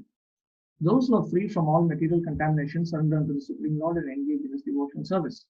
As long as the material contamination is not completely washed off, they are by nature non-devotees. But even those who have material desires and who resort to the Supreme Lord are not so much attracted by external nature. Because of approaching the right goal, they soon become free from all material lust. In the Srimad Bhagavatam, it is recommended that whether one is a pure devotee and is free from all material desires, or is full of material desires, or desires liberation from material contamination, he should in all cases surrender to Vasudeva and worship him. That is stated here, this particular verse, 2.3.10 set out here. So these people actually are more intelligent. Even the materialistic devotee of Lord Krishna is more intelligent than the demigod worshippers. That is because the demigod worshippers have lost their brains. Their knowledge has been stolen, their intelligence has been stolen. Whereas if you surrender unto the Supreme Lord Krishna, your intelligence is not stolen. Because gradually, it depends how intense our material desires are. If our material desires are very, very strong, then it takes several lifetimes. But if it is not so strong, then it will not take lifetimes, it will take a few decades. If it is very moderate, then it will take a few years. If it is very weak, then it will take a few months. Because Krishna, we have a material desire, then Krishna thinks that we should satisfy it. Unless you are trying to proceed on the fast track, and at the same time you are trying to fulfill your material desires, then Krishna considers you an exception and does not fulfill your material desires. But otherwise, if you are not interested in progressing on the fast track and you have material desires, then he deals with you by fulfilling your material desires gradually, depending on the intensity. But even then, one's intelligence is not lost. Because we have surrendered unto Lord Krishna gives us intelligence. But if we do not take shelter of Lord Krishna, instead take shelter of personalities in material existence, for instance, the demigods, then we lose that sort of spiritual intelligence. Less intelligent people who have lost their spiritual sense take shelter of demigods for immediate fulfillment of material desires. Notice this, immediate fulfillment of material desires. This was stated earlier in the 4th chapter also. Kipram Bhavati. The demigods fulfill our material desires quickly, whereas Lord Krishna does not quickly fulfill one's material desires. He drags it on and on and on and on and on and on. That's why he says, Bakunam Janmanam Ante Jnanavanam Prapadyate. Takes many, many lifetimes. He drags it on. But those who have surrendered unto Krishna will think that just as in Vedic civilization, a chaste woman, if she wants happiness, she will only go to her own husband. She will not go to any other man. So that is how those who have surrendered unto Lord Krishna, they think that we will not take shelter of any personality in material existence, even if he is a demigod for whom fulfilling material desires is very easy. What to speak of human beings? We will only take shelter of Lord Krishna. We will only take shelter of maybe Vishnu Tattva expansions maximum, but they will not go to any personality other than the Supreme Lord. So demigod worship is for those who are motivated by petty desires. Vedic literature does extensively promote demigod worship, because in Vedic literature there are recommendations for worshipping different gods for different purposes. For example, a diseased man is recommended to worship the sun. Those who are not devotees of the Lord think that for certain purposes demigods are better than the Supreme Lord. But a pure devotee knows that the Supreme Lord Krishna is the master of all. Therefore, a pure devotee never goes to demigods for satisfaction of his material needs. So it's not just demigods. He doesn't go to human beings also for satisfaction of material needs. Pure devotee only depends on the Supreme Lord. He depends on the Supreme Lord. And the pure devotee is satisfied with whatever he gives, whatever Krishna gives. Okay, any questions so far?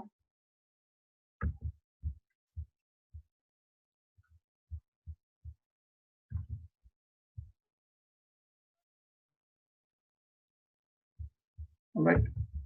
Now Krishna starts to describe how demigod worship actually happens. How it actually, there's a system in the Vedic scriptures for worshipping the demigods, but how is it actually accomplished? Lord Krishna talks about that. Actually, Krishna himself is the activating force behind the fulfillment of demigod worship. Yo yo yam yam tanam bhakta shraddhayarchitam ichchati tasya tasya chalam shraddham tam eva vidadhamyaham.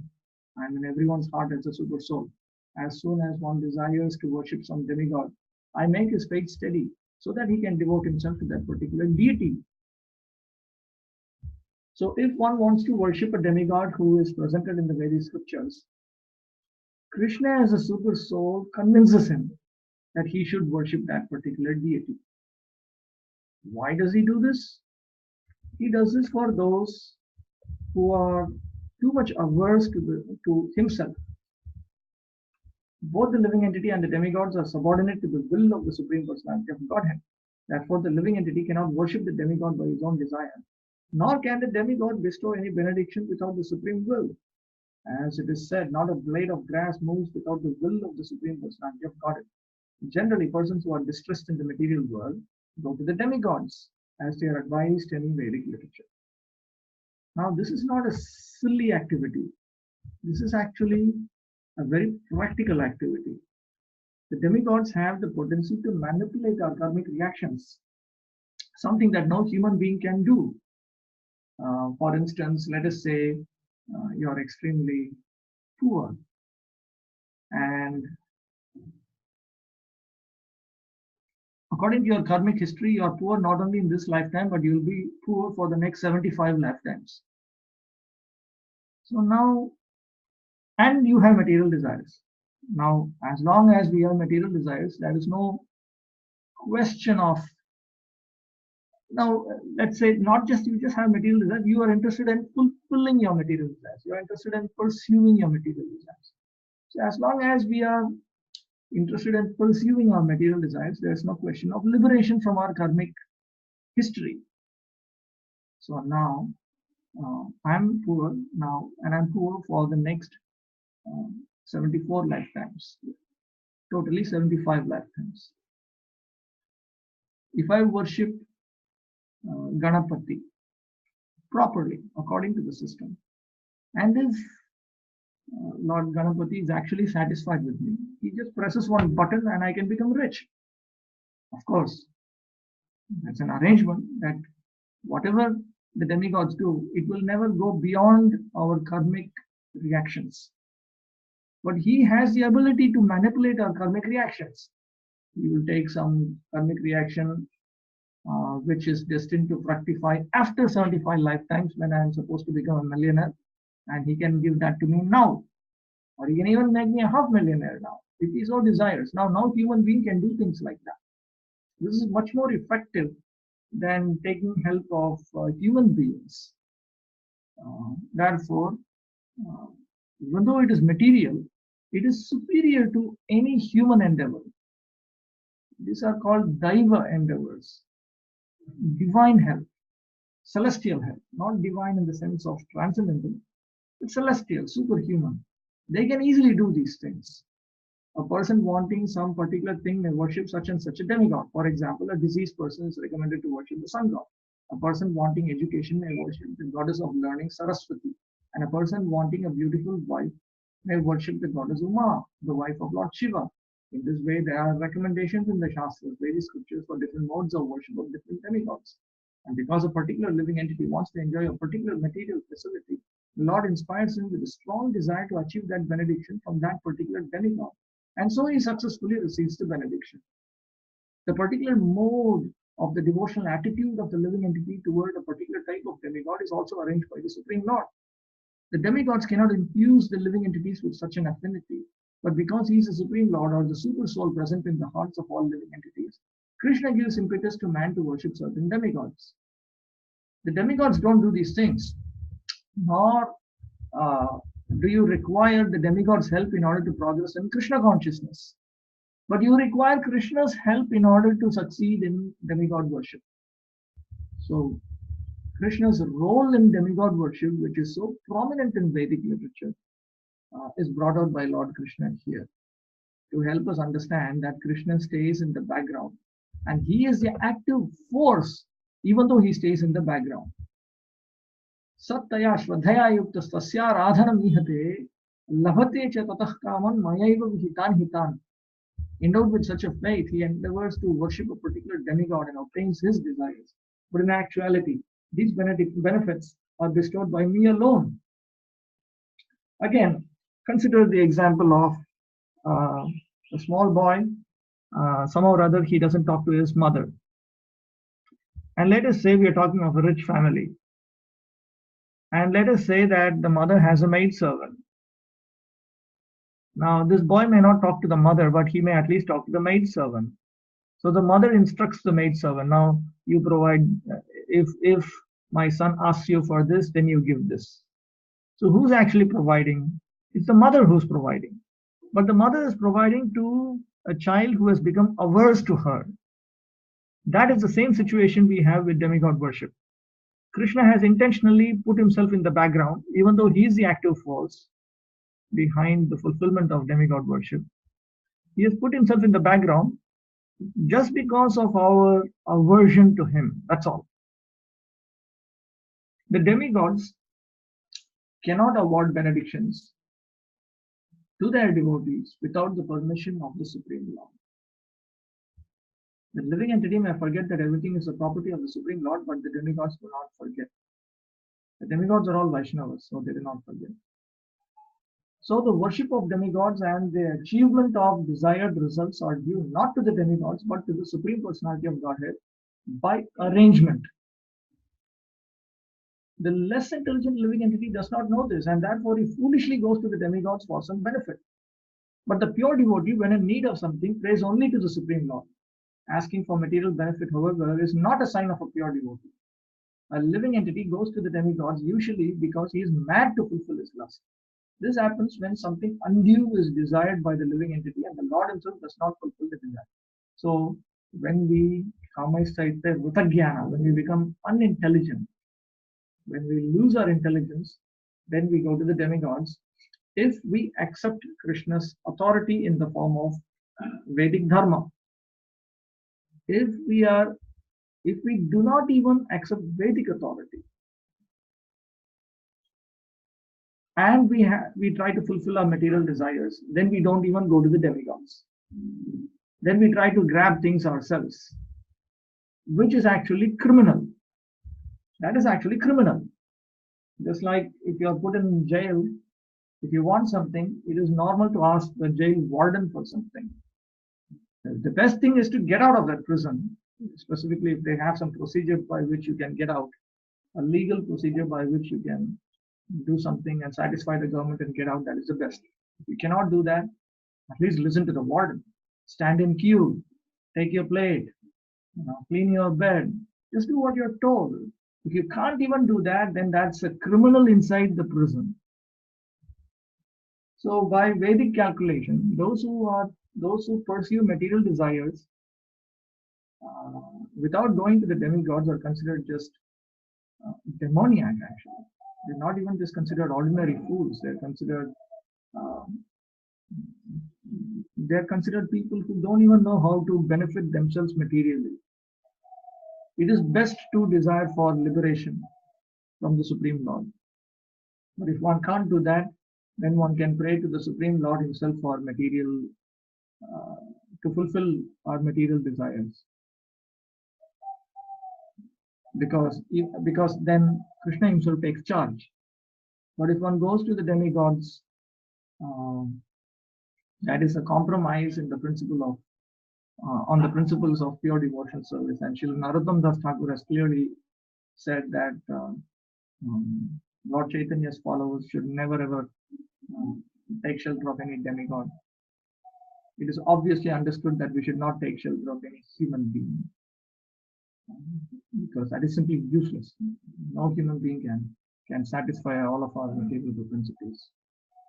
Now then, why do people go to the demigods? Prabhupada answers that. This happens when something undue is desired by the living entity and the Lord himself does not fulfill the desire. See, Krishna does not like to fulfill anyone's material desires.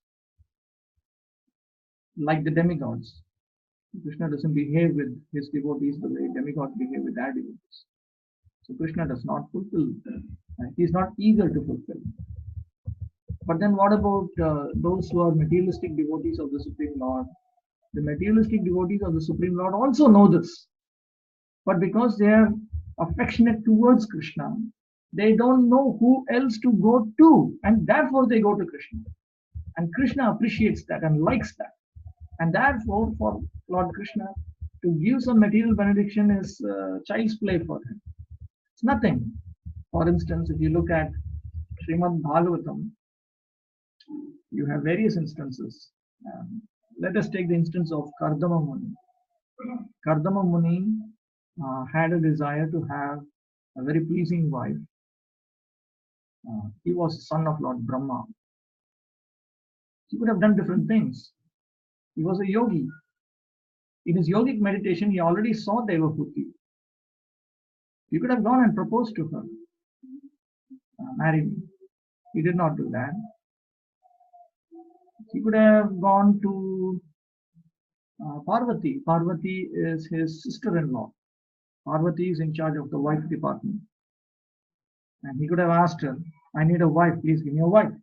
He did not do that. Instead, he chose to ask the Supreme Personality of Godhead, Lord Vishnu himself.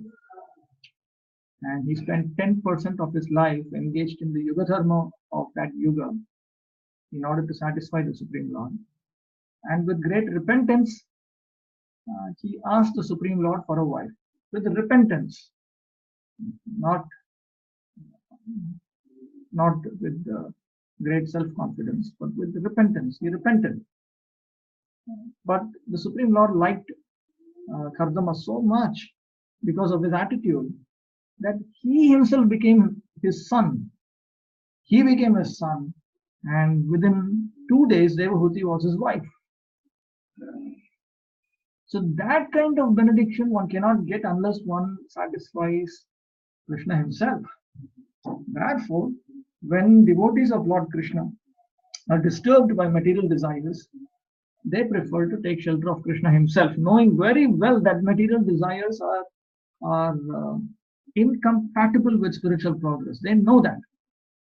And on top of it, Kardama Muni attained perfection of Krishna consciousness. Devahuti also attained the perfection of Krishna consciousness. So in one shot, he got everything.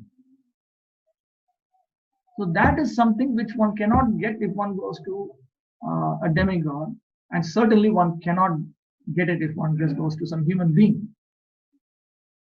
So therefore, the lesson to derive from this is that those who have material desires, they should pray to Lord Krishna to help them. First of all, they should understand, for the living entity who desires to return to Godhead, material desires are impediments. A pure devotee of the Lord is therefore not awarded the material benefits desired by less intelligent living entities, who therefore prefer to worship demigods of the material world rather than engage in the devotional service of the Supreme Lord. This is the point. Okay, any questions?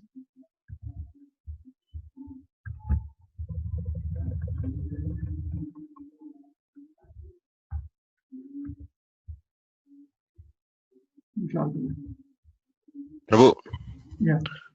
Prabhu, question is, you said Ganesha actually just presses a button. Yeah, maybe he's supposed to, an example of around maybe first in the next 75 years he would be poor and then he brings it back.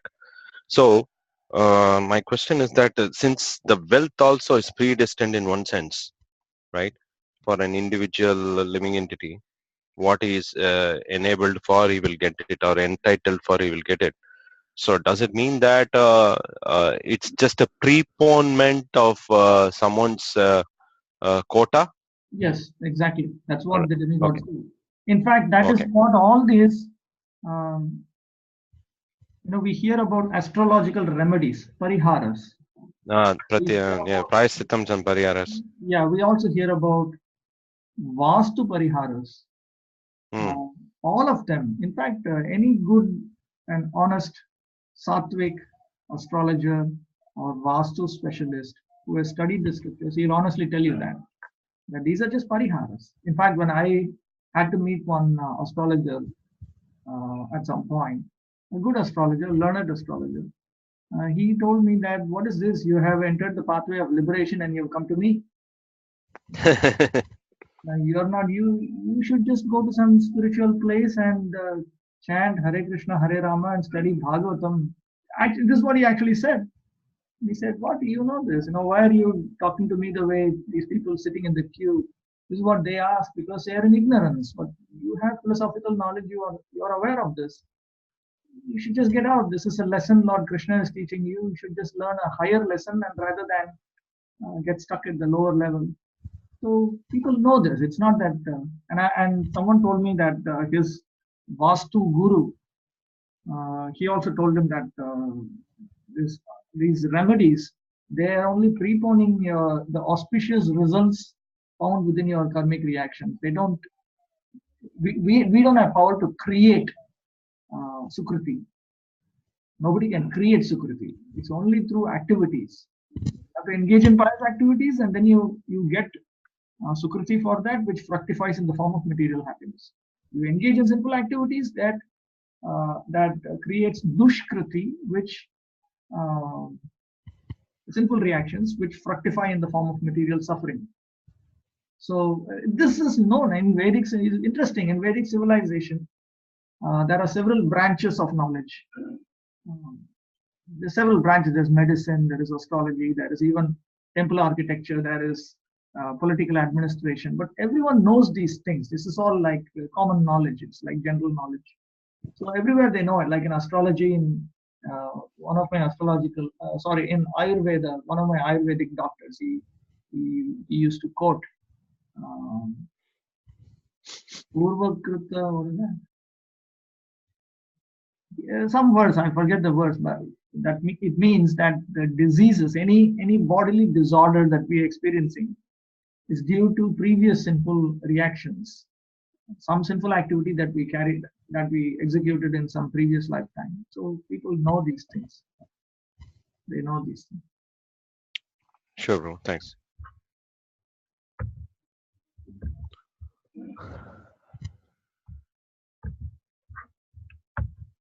Antavattu phalam tesham tadbhavatyalpameधसाम devan devayajo yanti madbhakta yanti mamapi. Men of small intelligence worship the demigods, and their fruits are limited and temporary. Those who worship the demigods go to the planets of the demigods, but my devotees ultimately reach my supreme planet. Clear evidence here that Krishna and the demigods are different. Worship of the demigods and worship of Lord Krishna is also different. In fact, when we look at this itself, look at this. Vasudeva we saw this. Bahunam Janmanam. This is text number 19. And here we found one identity statement. Vasudeva Sarvamiti. Vasudeva is everything. The personality of God and Krishna is everything. This is an identity statement, okay, which Prabhupada has paraphrased here as knowing Krishna to be the cause of all causes and all that is. Literally, it simply means one knows that Krishna is everything, which is an identity statement. But prior to that, you will find a clear description of the distinction between devotees and non-devotees. If Krishna is literally everything, There should be no distinction between the devotees and non-devotees. And after that, you will find a distinction between those who worship Krishna and those who worship those who worship the demigods. So that is what I mentioned. Actually, Ramanujacharya is the one who explains that every time you come across an identity statement in the Bhagavad-gita, that Krishna identifies with something in material existence, before and after he will say something to clarify that he is not literally that. He is not literally that. We'll keep it. Every time I come across an identity statement or a series of identity statements, I'll point it out. So here it's very clear that Krishna and the demigods are different. Not like how the Mayavadis think that the demigods and Krishna, they're all different forms of the impersonal Brahman, and that they are convenient meditations because we are incapable of engaging in impersonal Brahman meditation. Therefore, the Vedas have arranged for convenient meditational fiction, that you imagine that the impersonal Brahman is Krishna, or you imagine that the impersonal Brahman is Indra or Shiva or Surya or whoever. But if that is the case, if in reality we are just worshipping different forms of the same absolute truth, then how come that the results are so distinct and so different? Those who worship the demigods go to the planets of the demigods, and worship of the demigods will lead to limited and temporary results, whereas worship of the Supreme Lord will lead to his supreme planet, which will also be contrasted in the middle 6 chapters. If the demigods are different parts of the Supreme Lord's body, then the same end should be achieved by worshipping them. But they don't know to which part you have to supply what. The results achieved by the demigods' benedictions are perishable because within this material world, the planets, the demigods, and their worshippers are all perishable. Therefore, it is clearly stated in this verse that all results achieved by worshipping demigods are perishable, and therefore such worship is performed by the less intelligent living entity, because a pure devotee engaged in Krishna consciousness and devotion service of the Supreme Lord achieves eternal blissful existence that is full of knowledge. His achievements and those of the common worshipper of the demigods are different. Then Krishna tackles another type of misconception. Avyaktam vyaktimapannam manyante mam abuddhaya param bhavam ajananto mamavyayam. Unintelligent men who do not know me perfectly think that I, the Supreme Personality of Godhead Krishna, was impersonal before, and have now assumed this personality. Due to their small knowledge, they do not know my higher nature, which is imperishable and supreme. We refer to the demigod worshippers as people who have lost their intelligence, those who have lost their knowledge. Now he is talking about the impersonalists by referring to them as abuddhayaha, less intelligent persons, those who practically have no intelligence. Buddhi means intelligence, abuddhi means no intelligence. You can say they have some intelligence because they at least accept Vedic authority. The Vedic authority is Krishna's law. So at least they accept Krishna's law, even if they don't understand him, they at least accept his law. But they are practically speaking put in the same category as the demigod worshippers. Actually, they are lower than that. They are actually lower than that. Lord Krishna in his personal form is here speaking before Arjuna, and still due to ignorance, impostors argue that the Supreme Lord ultimately has no form. Why is it that they cannot understand? They cannot understand because they are motivated by a spirit of rebellion, because they don't want to surrender unto the Supreme Lord. Therefore, impersonalism is appealing to them. In this verse, it is clearly stated that not only are the worshippers of demigods less intelligent, but those non-devotees who are engaged in Vedanta and speculation on Vedic literature without any tinge of true Krishna consciousness are also less intelligent. And for them, It is not possible to understand God's personal nature. Persons who are under the impression that the absolute truth is impersonal are described as abuddhaya, which means those who do not know the ultimate feature of the absolute truth. So why are they referred to as abuddhaya? No intelligence, literally. No understanding, literally. Because they have no understanding about the ultimate nature of the absolute truth. Ultimately, the absolute truth is Bhagavan. Just as the ultimate nature of the sun is that it is a living person. It is not just a globe which is shining and emanating heat and light.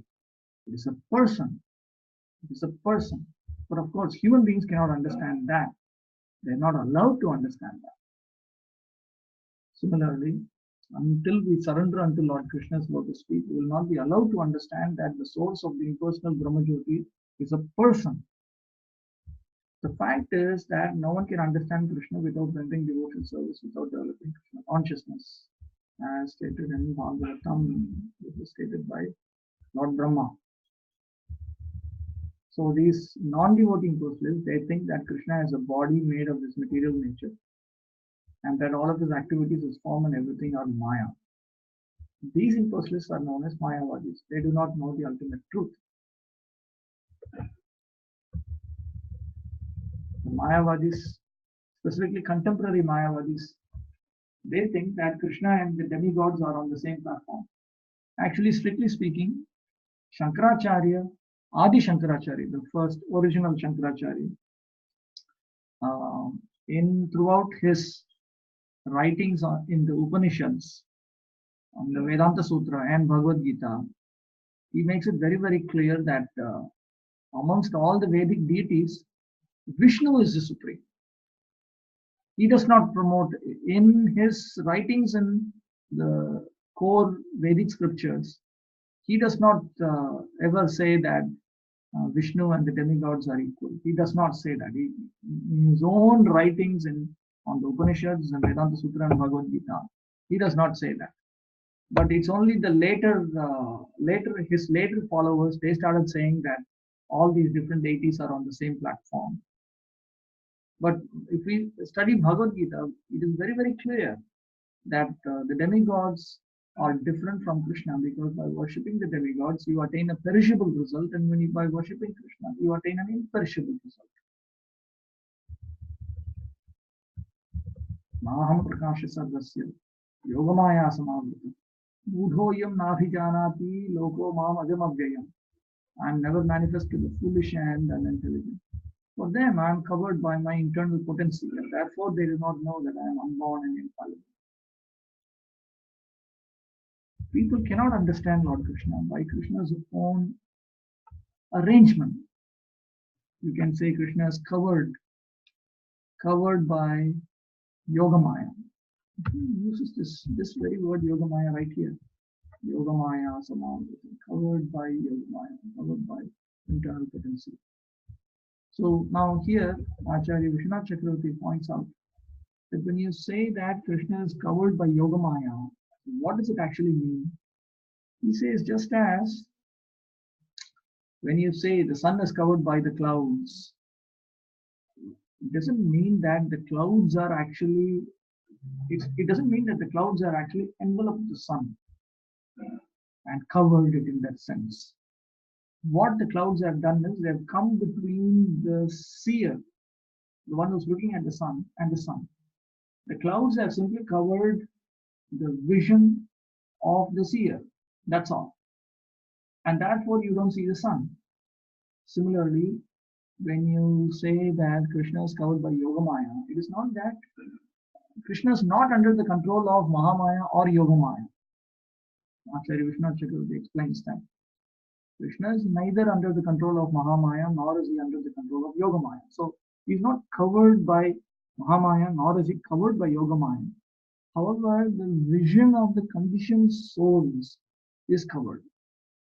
They are not allowed to perceive Krishna by Yogamaya. And the Ishopanishad also talks about that. When you study Ishopanishad also you will notice this. Yogamaya curtain is also confirmed in Ishopanishad number 15. It is also referred to in Lord Brahma's prayers. Srimad Bhagavatam. Vedaham samatitani vartamanani cha Arjuna bhavishyani cha bhutani mam tu veda na kashchana. O Arjuna, as a supreme personality of God, I know everything that is happening in the past, all that is happening in the present, and all things that are yet to come. I also know all living entities, but me, no one knows. So here, Lord Krishna points out that he is not like a demigod. He is not like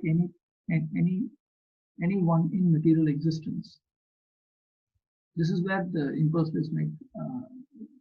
This is their mistake. They consider that the spiritual form of Lord Krishna to be material.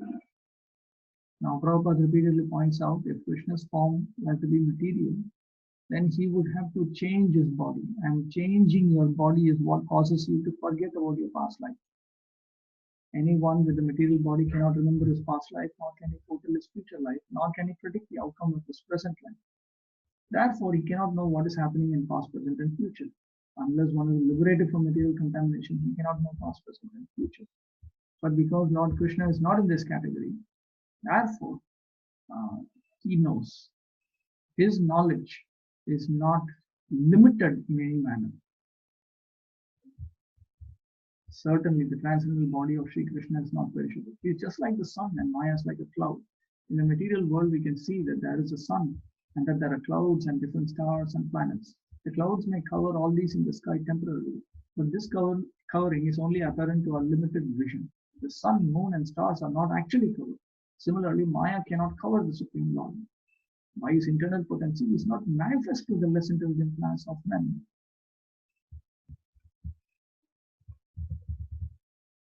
So, what exactly, when Lord Krishna says that he's covered by Yoga Maya, what exactly does he mean by that?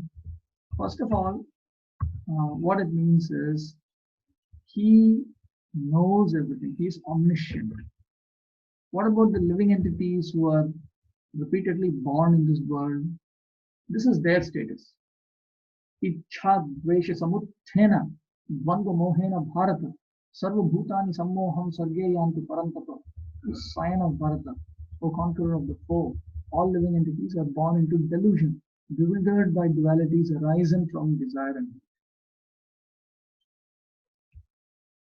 When we are born in material existence, we cannot understand the Supreme Lord. That is our delusion. We are born into delusion means that we are in delusion about our relationship with the Supreme Lord. Dvandva mohena, by the illusion of duality. We are in delusion. Sammoham. Sargeyanti parantapa. This is that sammoham. We do not understand our relationship with the Supreme Lord. And we are impelled by desire and hate. According to our karmic reactions, we like certain things and we hate certain things. And of course, there are things in between to different degrees. These are pairs of extremities, and we are constantly bewildered. We are constantly bewildered. We are distracted in various ways. Now, pure devotees are not, but those who are born in material existence, they are distracted. This is their misfortune. Such deluded persons symptomatically dwell in dualities of dishonor and honor, misery and happiness, woman and man, good and bad, pleasure and pain, etc. Those who are so deluded by dualities are completely foolish because they've been made foolish. Maya makes us into fools, and therefore we cannot understand the Supreme Personality of Godhead. But what about, then who can understand Krishna?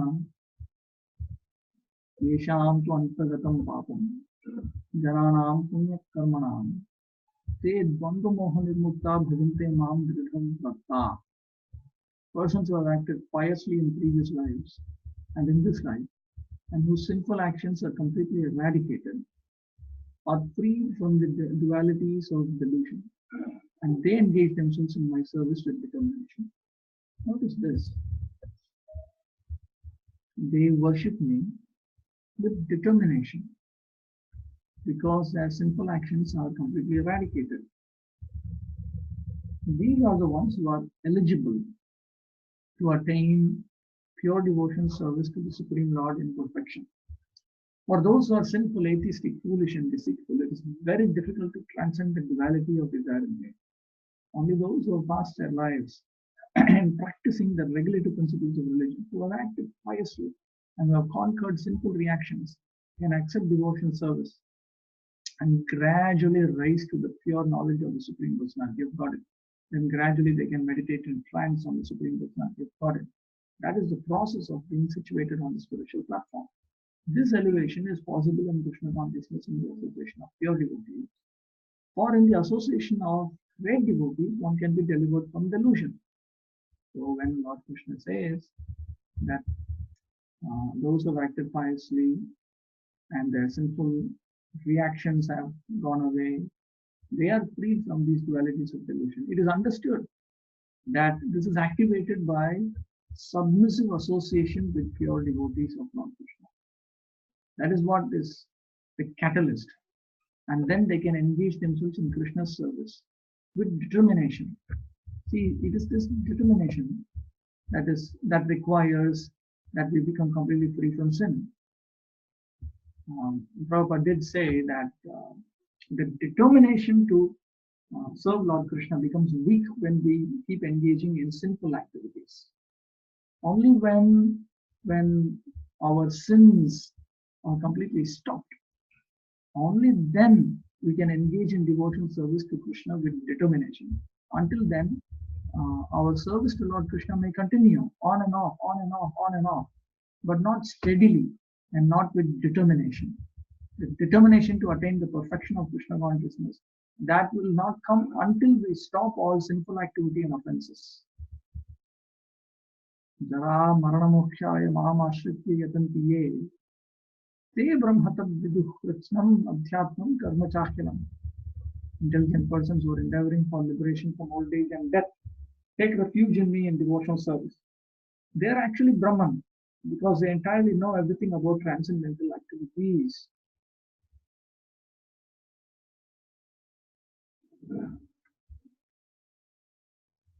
Why are they called Brahman? They are called Brahman because they are functioning on the spiritual platform. It is said that one should understand that he is Brahman or spirit soul. This Brahman conception of life is also in devotion service as described in this verse. The pure devotees are transcendentally situated on the Brahman platform and they know everything about transcendental activities. Only persons who perform activities in Krishna consciousness are actually entitled to be called Brahman because they are actually endeavoring to reach the Krishna planet. Such persons have no misgivings about Krishna and thus they are actually Brahman. Sadhibhutadi daiva mam sadhiyagyam chiye viduh prayana kale ti chamam te vidur yukta chedasaha. Those in full consciousness of me, who know me, the Supreme Lord, to be the governing principle of the material manifestation of the demigods and of all methods of sacrifice, can understand and know me, the Supreme Personality of Godhead, even at the time of death. These two verses, Acharya Bhagya Vidya Bhushan says that there are some people who worship the Supreme Lord exclusively in order to become free from the cycle of birth and death. And he says you can consider them to be the first category. Lord Krishna spoke about 4 categories. This is another category of people. People who are exclusively interested in liberation. They may also take to Krishna consciousness.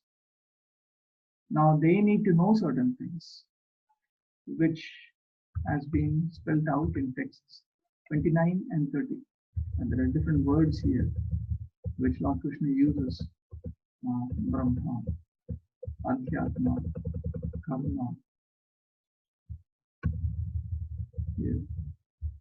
Sadhibhuta, Adhidaiva, Sadhiyadya.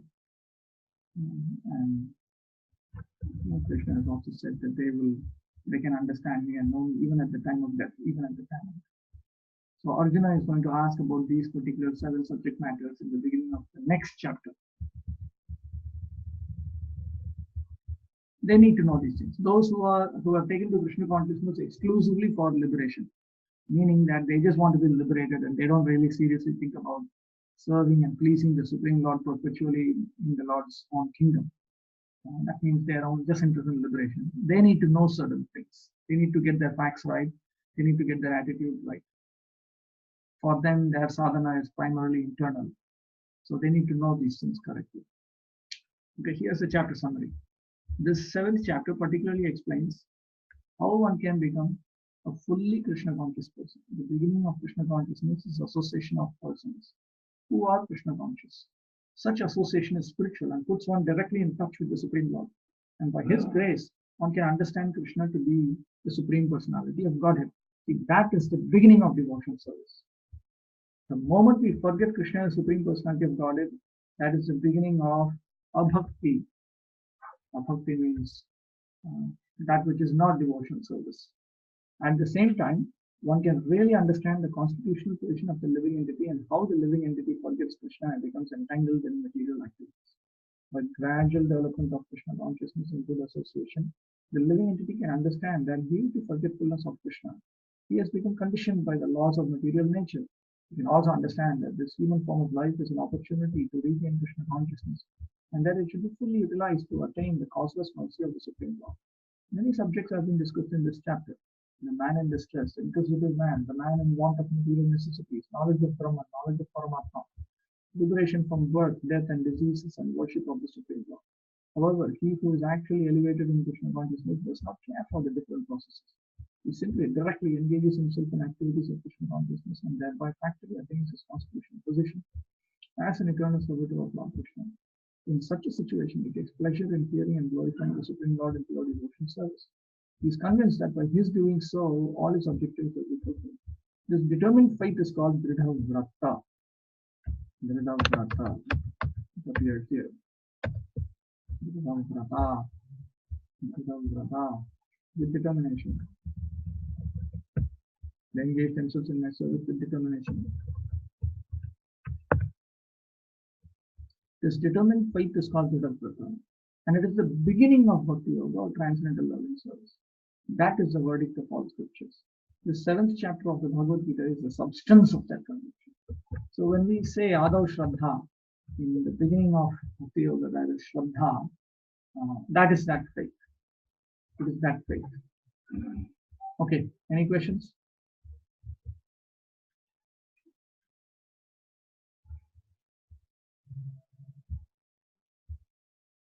Okay, no questions. Thank you very much. Okay, let's